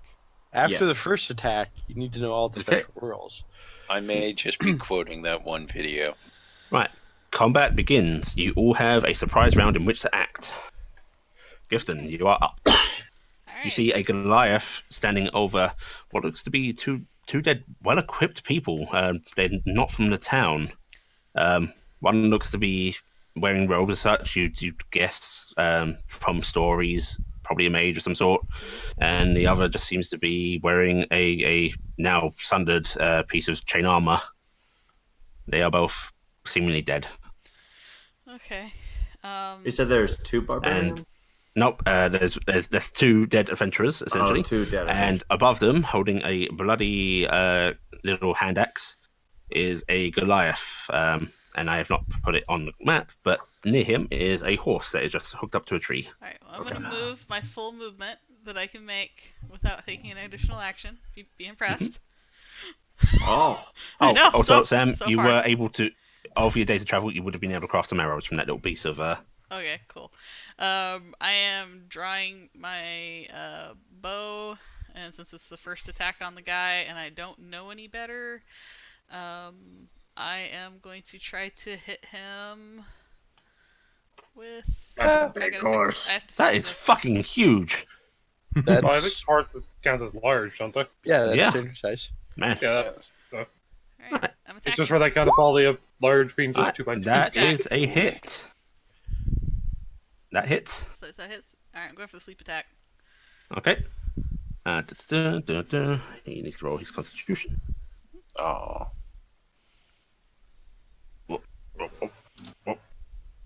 Now the juggling begins.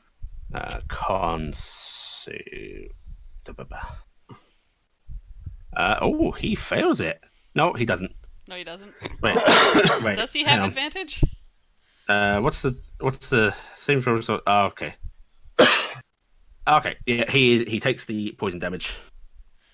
Okay. Well, what It's a about DC's 10, right? the DC 10 Yeah. Yes. for the sleep arrow? Because the poison's just Okay. poison damage.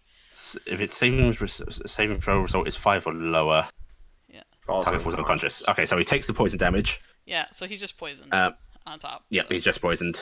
All right, so I go up and I'm basically roaring a challenge in Sylvan. Hey, fat face. He looks incredibly surprised. As this little tiny arrow flips Sinks into way his too deep. into his shoulder. All right, and that's my turn because I can't do anything else other than that. Okay. Come on, guys. Kill him. Come on, guys. It's his turn next. No, Nope, you have a surprise round. So Oh. Carrick. Okay, so Carrick. So we can do. We have a full turn. That's right. Yeah. Yep. That's why I did my special attack because otherwise I'd just do a straight shot. So actually, I'm not even gonna because I don't even need to move. I take it on a surprise round. You automatically get advantage or something, or I how does it don't- work with sneak attack? With sneak attack, Yeah. you did start stealthed. Yes. Um, Would I be able if I shot before moving at this point? yeah, would I- I'd let you do that. Go for it. Yeah. I don't get. Do I get advantage or just straight shot and get stuff? You just a straight shot, but you get your sneak attack. Okay. So short bow, plunk. if that doesn't hit, then nothing that Alex Adams wouldn't have. So he takes 8 and 12 damage as an arrow goes flying over the dwarf's head. Nice. Hooray. And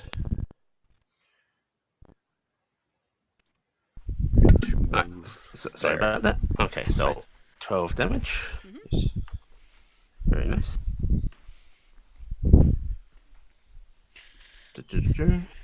Since it's a little bit of time, I'm gonna hit the restroom real quick because I need to.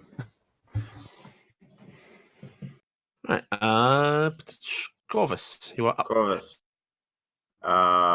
Assuming he grabbed a short bow from when Thaldir unloaded. Sure. Mm-hmm. Yep, Okay. you all got all of your equipment from Faldir's strange stash. All his stuff. That's a hit, I'm guessing, yes. For it to come through. Yep, that's a hit. Right, 7 piercing. Okay, funk. So many arrows hitting him. That was a sneak attack on the one. Okay. And he is going to move.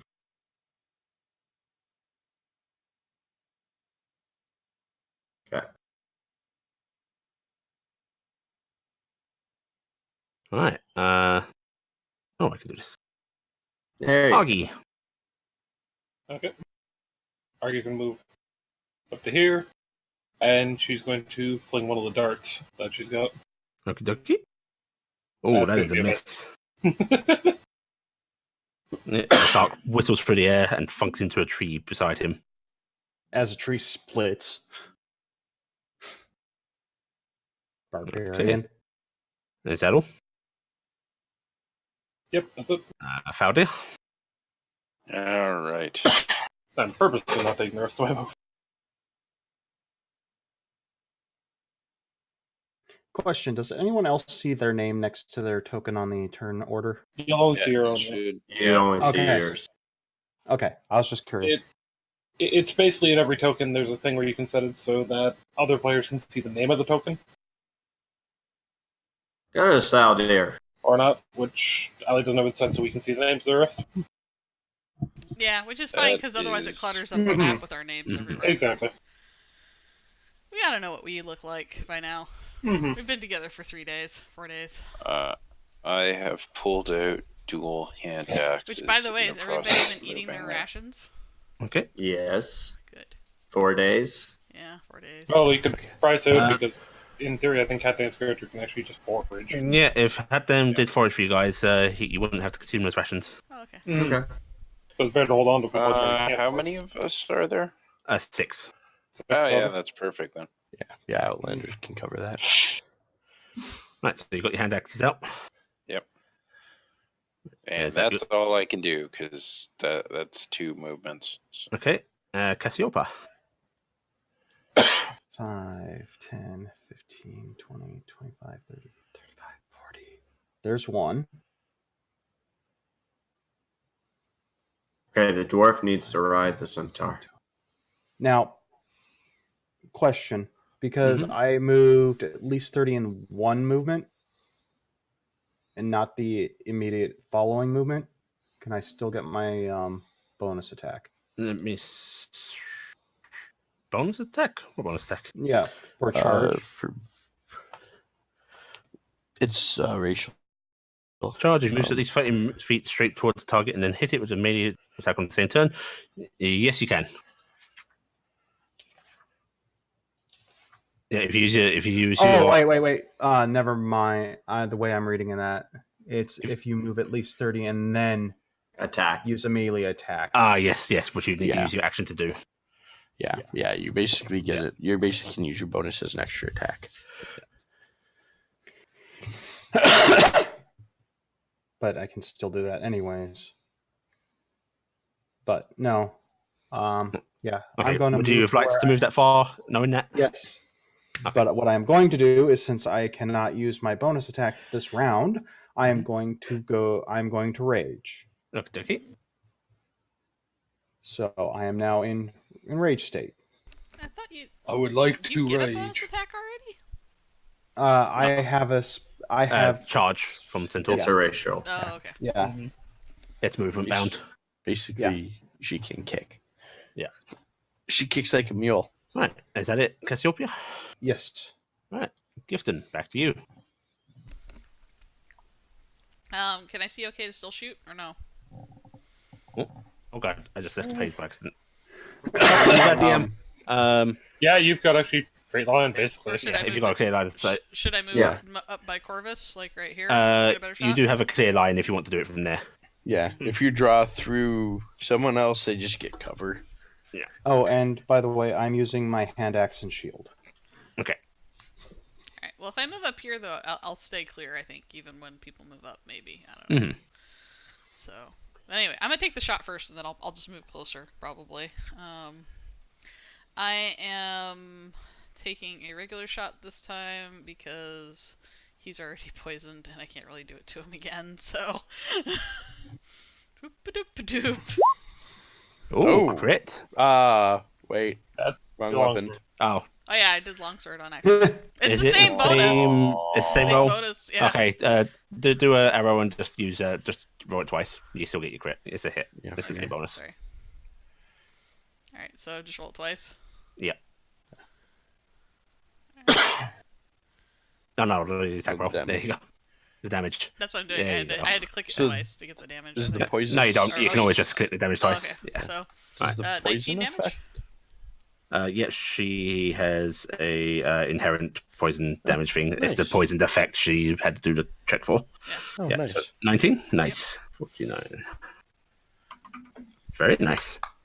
Alright, and then I'm gonna move. She's going to You- kill us you- before we get a swing on it. You, Hey, you I see this little arrow go whizzing from the brownie and just impact this guy right in the center of his throat. I want to get him in the I did- eyeball. I did pretty damn good too. You did really damn good, but it's just like I'm just pulling out these like little Crit. pin needle like arrows, just phew! And there's like this distortion in the air when I shoot because it's just crazy. So that's my turn. I moved. Okay. I have no movement, guys. This is really hard for me. Right. Mr. Berserker is very pissed.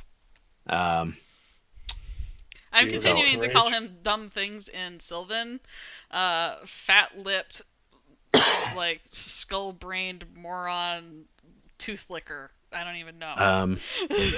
So he is going to swing at the horse that is attacking him. I believe he's going to do reckless because he's pissed off. So everyone keep note. You have advantage to hit him until his next turn, and so does he. I will ask in case of Oh. sound. Is that all attacks or just for melee? Those are both misses. Yeah, they're both misses. And that is for against him. All attacks have advantage. Okay. Okay. Right, he swings at the centaur in fury, but his axe swing goes wide. All right, Carrick.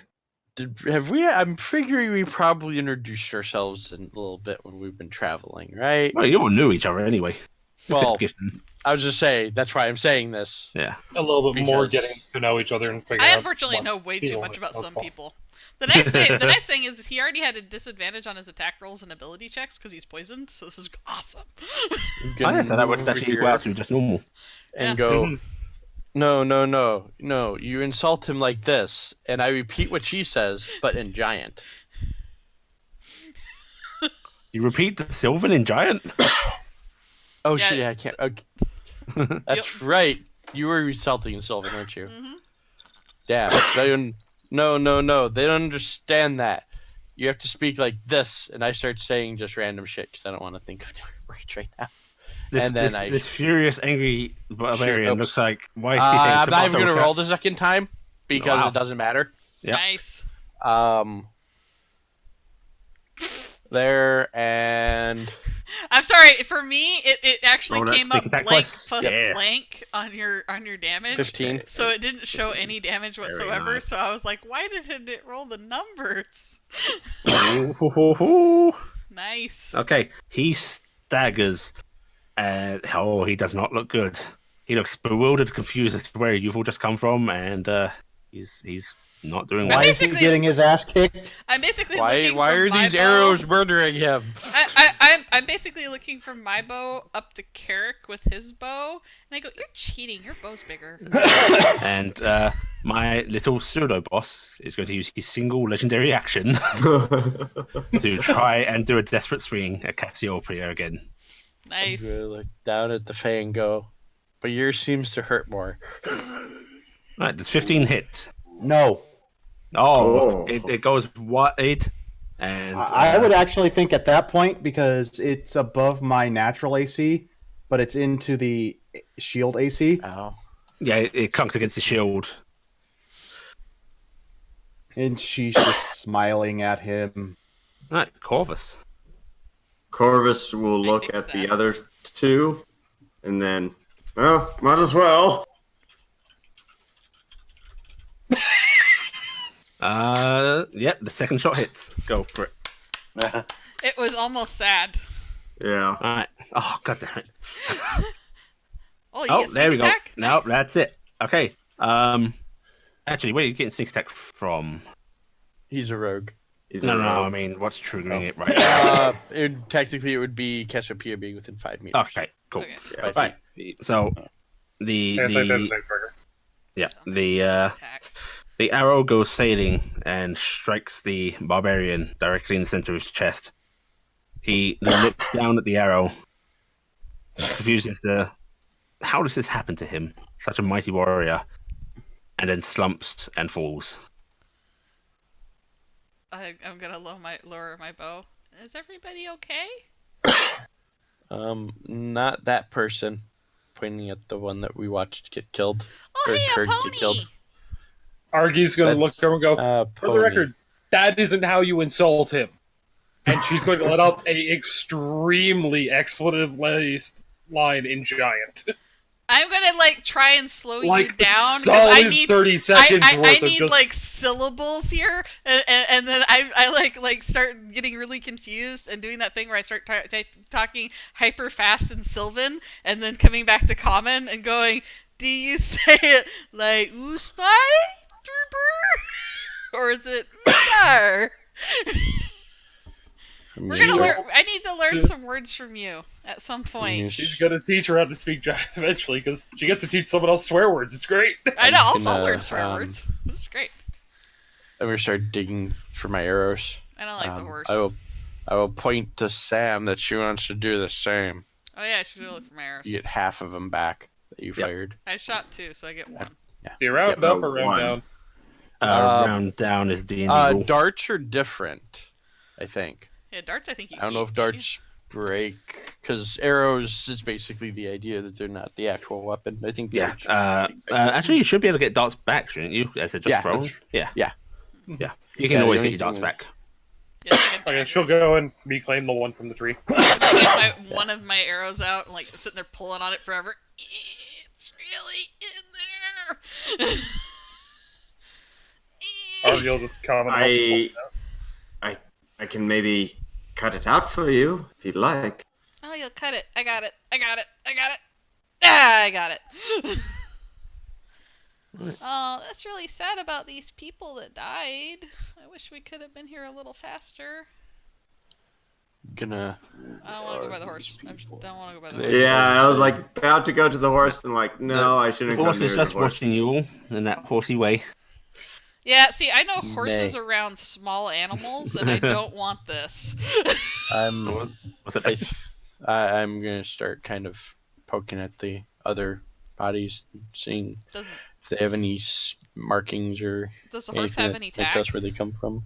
The horse is in some very, very simple, crude Halter and something. halter and saddle.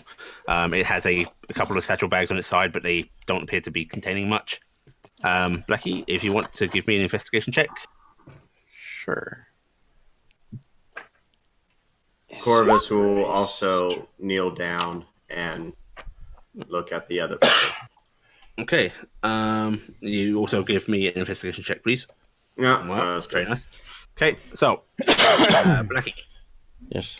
The one directly beside you, Mhm. because Cassiopeia is horribly standing over another body. That's disturbing. That's what horses do. Appears to be a human male, probably in his mid-20s. He's wearing chainmail, which is unfortunately ruined. He has a short sword on him. As you check over his body, you find a map. It's of the local area. There seems to be sort of crude markings indicating some of the mountains further to the east, as if a spot on them. Okay. There's also about 1 gold piece, 3 silver, and copper, just in loose change in his pouch. There is a backpack beside him. It's just got some travel rations in it, a basic bread roll, about 3 travel rations at this point. We're taking it. Yeah, I was Somebody gonna write say that down. my character actually has no Do we have a compunctions loot thing we can write stuff down in? Let me do that for you right now. my character actually has a ideal with no crying over spilt milk. So the fact that they're dead, yes, it's bad, but we should, you know, take. There you go. There is a thing you can fit out. All right. So what did you say? It had 3 rations. Yeah, 3 rations, Bedroll. 1 gold 1 gold, 3 silver, 10 copper. and a map. A little 10 copper, area. you said? Yep, 10 copper. And a map. Damn. And a short sword. All right. And a I shorty have sword. written it down. I, however, am going to take the horse's saddlebags. Okay. As you move over to the horse, it gives you a confused whinny, nudges its muzzle against you as if looking for food. For being a barbarian's horse, it seems awfully friendly. You're able to unhook the saddlebags easily. Okay, so I'm going to check the saddlebags to see if there's any feed in there for it. There is a little bit of feed. There is some jerky, about 4 days worth of rations. There's a lot of blankets across the sort of back of the saddle. There's a water skin, mostly empty. Okay. Are we both typing, Ellie? Sam? I'm not typing anything. Okay. I already filled it in. You said there a second bedroll. Hey, Gifted. Yeah. Something about the mage catches your eye. Oh no. I'm gonna go over and check out the mage since Corvus gave it kind of a a good cursory idea. kick and was done. Yeah. Corvus is more poking at the cuts and gashes and just kind of looking those over. Give me an investigation check, please. Okay. I'm just gonna put horse in our list. That's not a good No, roll do for not me, by put the a way. horse in a bag. No, it's not good. Not everything's Okay. in a bag. So, you don't actually pay much attention to the mage's belongings. Those robes look like they're a pain in the ass to search through. You give a quick pat to the pouch and quickly dismiss it. But what is obvious, even with that terrible, terrible roll, Hey, I got a 9. is beneath the mage's long sleeve is movement. And a tiny little draconic head pops out, looking worriedly about. Oh, hey! Um, Guys, it's a dragon!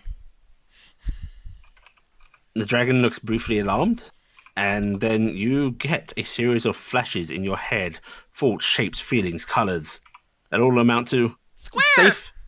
safe. Square! Yeah, safe. Bad man gone? It's okay. The dragon, little dragon thing, crawls its way out and perches itself up on the mage's chest, oring at him. Oh, I'm sorry. And then its head droops down. He didn't make it. I'm sorry. The bad man hurt him before we got here.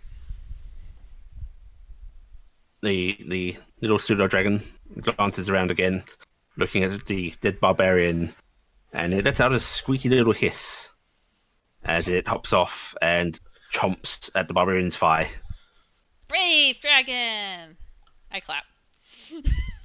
It seems to puff up a little bit, but there's still that sad, forlorn look in its eyes as it moves over towards you. Hi, dragon. There is I'm more sorry. flashing in your mind as it seems to suggest friend. Ah, friend. I will try to pet it. It flinches briefly, is still a little worried, but it gradually leans in and lets you do so. Okay, guys, we got one more. Oh yeah, she wouldn't even take up a full person's rations, so we could And- probably feed both of them with the Outlander. There you go, Sam. Populated in the character sheets. Yay, dingus! Just making sure there was. You said 4 days of rations, water skin, and Yep. the bed roll. That was it. Yeah. On the horse. And some feed for the horse itself, And and some- some okay. and some blankets. I'm gonna drag Yeah, dingus That's right. out. Blankets. Dingus. And there is also the horse itself. Yep, I put horse, saddles left, bags taken by Cassio. Yeah. What are we how gonna call about- the horsey? Dead thing. What is it? Do you know the horsey? Is the horsey your friend? Look at the pseudo dragon. Pseudo dragon shakes its head. Okay. Call Oh, it horse. That is Foot Fixer. That is Dashing Boy. Who is, by the way, still in the regular clothes. He hasn't actually pulled the fancy ones out yet. He's a That's little worried. Tussles. Which one's Tussles? The one with the red really Okay. hair. Okay. I wasn't sure if it was Tussles like that or like Tussles like fighting. That's Daldir Forgehammer. He's Both. a gardener. As she introduces each of you get a flash of color and sort of friendly intent in your mind from the little pseudo dragon. And that's Cassiopeia. She makes furniture. It's kind of like being back with Still Paige. slightly bloody, carrying a big axe. Paige. I mean, It's not. Paige is far more hyperactive. No, wait, we're active. The pseudo dragon looks up at you, Cassiopeia, looks at your lower body, glances over at the horse, then glances at you again and tilts its head to the side, and there's just a little mop noise. Questioning squeak. Just imagining how many dogs just turn their head towards you. Possibly. Oscar and Finn are just like, what? Can I check the other two bodies also? Yeah, you can. Another roll. Another investigation, one for each. I have become Mage first, then I have Goliath. become disinterested with the goings on of the mortals. Mages. And I basic- will look at the barbarian. Okay. Okay, mage and barbarian. Okay, so first with the mage, Corvus, not Corvus, Carrick. On the mage, you find a wand. Okay. On the mage, you find a little satchel.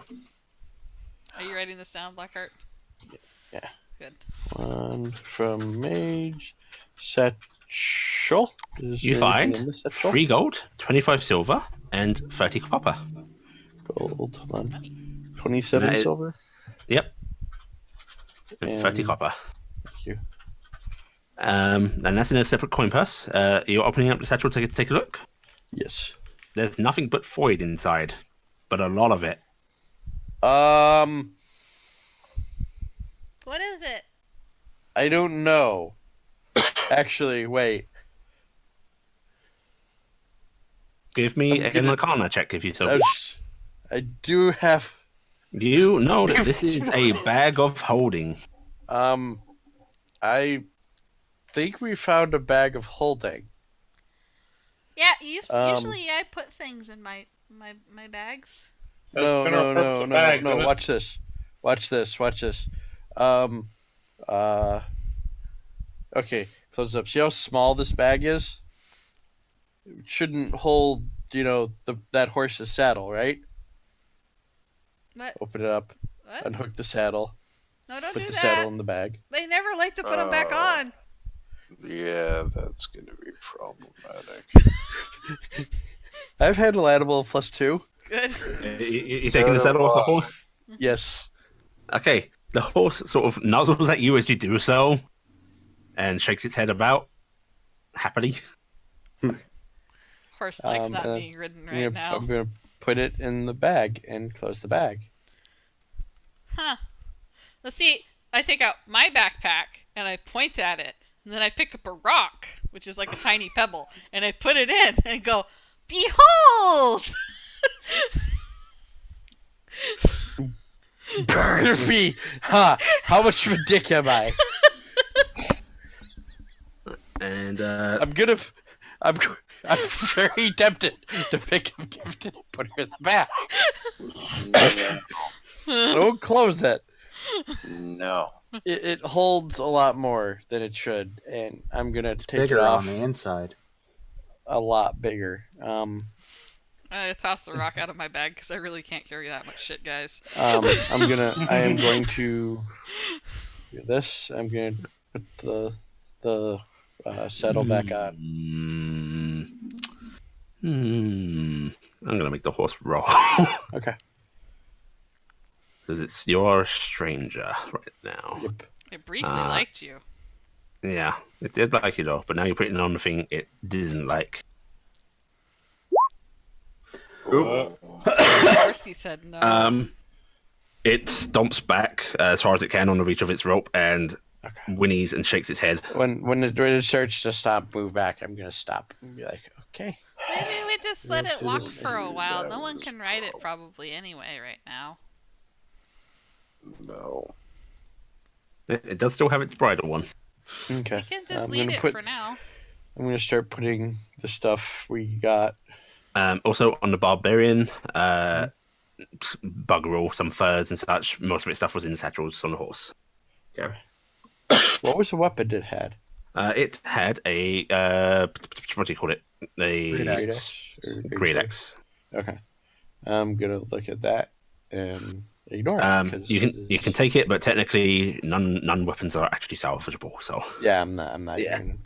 I just wasn't sure if it was something different than what we had that someone might want. So okay. Well, this would So be nice everybody- when you guys get to a town. You have a horse.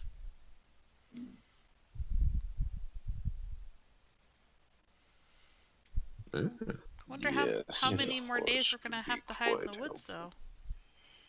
I mean, we could try to get. Crap! I clicked the right one.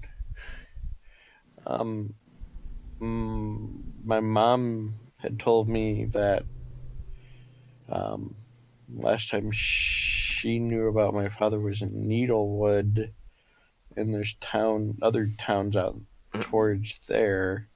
I will say you guys have basically moved they're not really hexes, but the squares through the woods. You've moved 2 away from Tarnstead.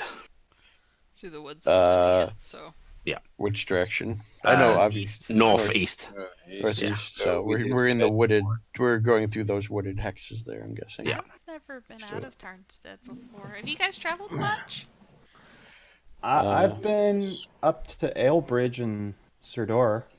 I was very young when we came. Mom never said why she brought me here without Dad. Well, I mean, I guess we might as well keep heading I was told I'm northeast. from Wendon, but damned if I know anything but between here and there. I know that there are villages far to the north. There is Elbridge to the southwest and southwest Heim to the further northeast. You also have a map marking the mountains to the east. You can also you see don't what know that why. map's about. Do we want to see what that's about? The mark's just a mark. There's nothing. It's like Right. it's a clearly indicated spot in the mountains, but there is But there's nothing no to actually words or suggest what it is. Okay. I mean, That's the map from the adventures. Yep. Okay. why don't we go and see what this is? I mean, maybe it's a meeting Oh, spot for like military. did they have any symbols or anything on them, by the way? Oh, yes, actually, they do indeed. Both of them have what looks like a little copper plaque, but it looks like it's a squashed, rolled out copper piece. But it's flattened, and it does have their names inscribed on it. What kind Oh of boy. There's an adventurers guild. We what kind should of take checks these could because we? they might need to identify who died. Yeah. If What you kind want of- to make a check of what it is, you can do a history check. Very easy one. Would that be also telling what the group it came from then?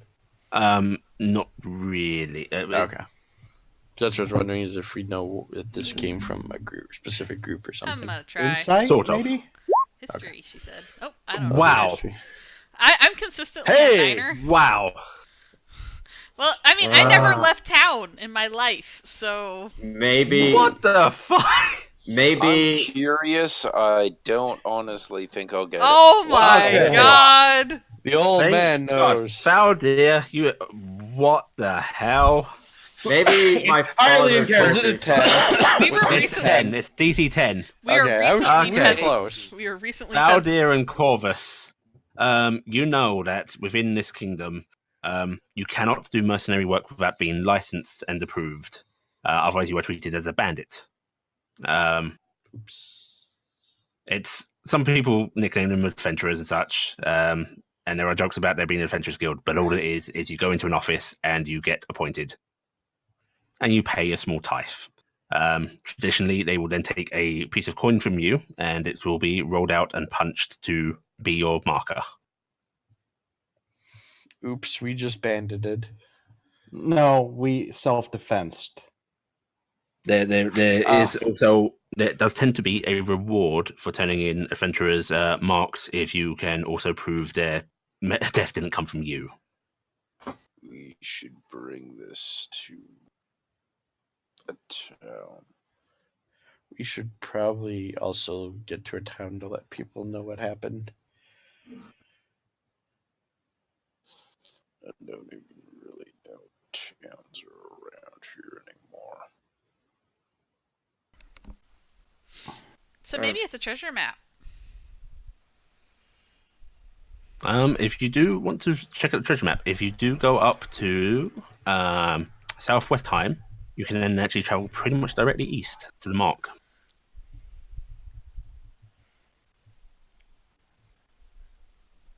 I Well, do have to say one we thing. do Mhm. have to. I love some of the names. Random gen names are great. Yep, I figured that's what it was. Especially Well, since Southwest Southwest time would time, probably be depending upon closer. where you're coming from, is not south nor west. It's in fact northeast. Yes, from where we started. We do have to at least inform this guild that their members have fallen. Yeah, I mean, Yeah. I guess we could do that, but I'm kind of worried. I mean, I guess we could start veering back west.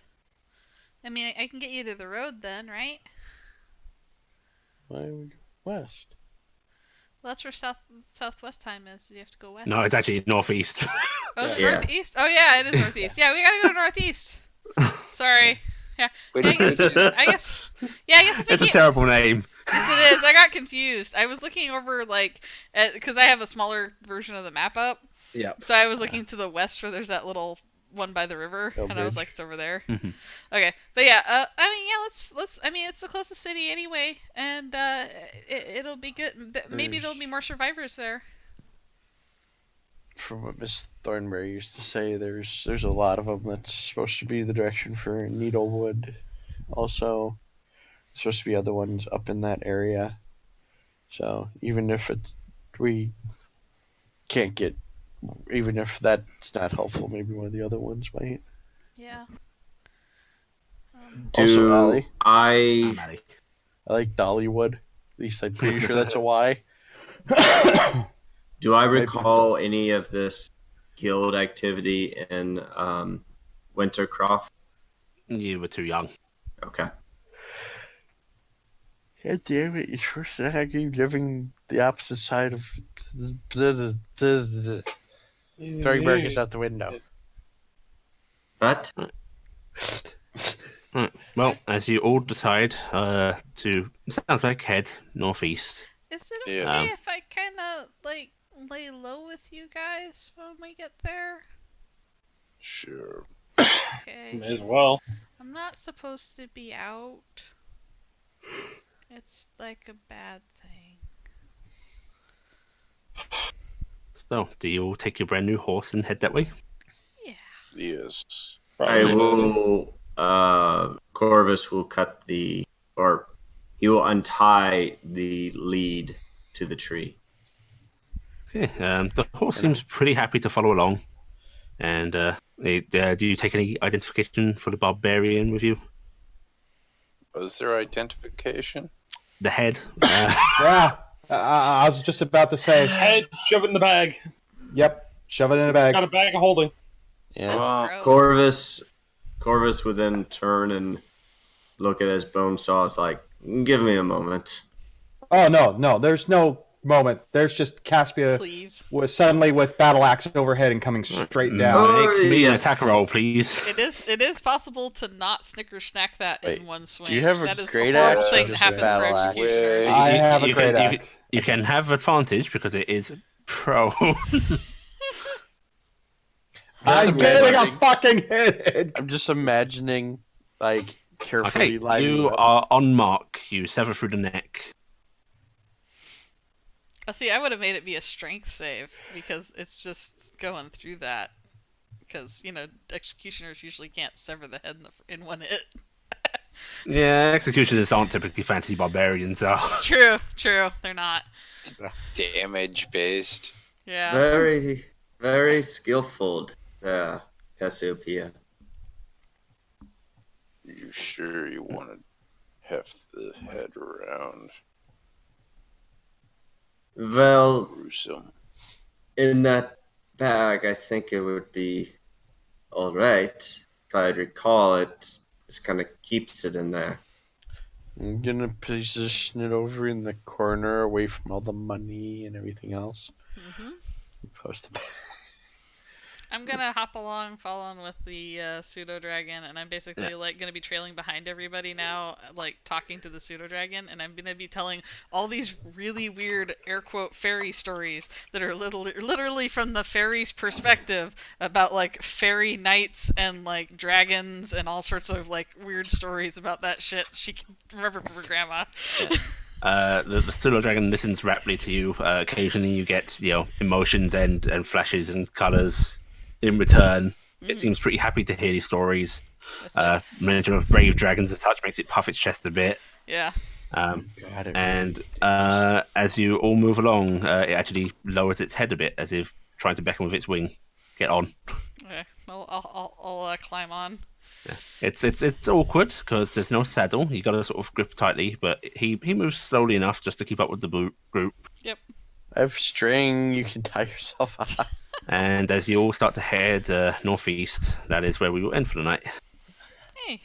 Woo! Did we make? Are we level 1? You are level 1, and you all get 100 XP each. Yay! I have to record XP. That's my bane.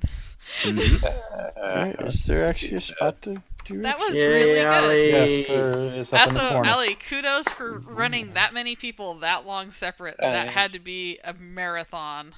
It was tricky. It got a lot easier when we all got together, didn't it? Yeah. Oh, you have to hit the dial. Alright, I got my 100 XP. That was the reason why I was just going like, I'm gonna stealth, because it makes one less person you have to keep track of. Sam. Yeah. Crit buddies. Crit buddies! I actually just like how you came up and stood beside me and was like, well, I'll crit too. And it's like air Hopefully that brofist. was okay. I thought it was Yeah, awesome. good. It was really good. It's really great good. intro. Great intro. Way to kill And people close to and you other almost people. killed Yeah. Toby. Yeah! You almost killed the person closest to Toby himself. How close were you to die? How close were you to 0, Toby? That was half. Ah, okay. He's I a would have left me with barbarian, 2. so I mean. Well, that doesn't always mean a whole. Yeah. I did have a It's not like he could barbarian have with a raged negative right con then once. to save himself, so he was kind of in No. a bad way. Well, I mean, barbarian's a D10, and if he has No, barbarian's No, they're D12. Right, Oh, it's right, 12? only D12. Yeah. Yep. Oh yeah, that's So- right. Yeah. Yeah. Barbarians have the 12. biggest hit die in the game. Yeah. Yep. Yeah, they're Yeah, so he'd best have at takes. least 12 I'm if assuming he you had a- somehow end up ha- with no ha- con. You have like 14 con, right? Yes. Yeah, nice. Yeah, so 14 each. Yeah, you have Yeah. more hit points than me, but that's fine. I have 9. I have 12.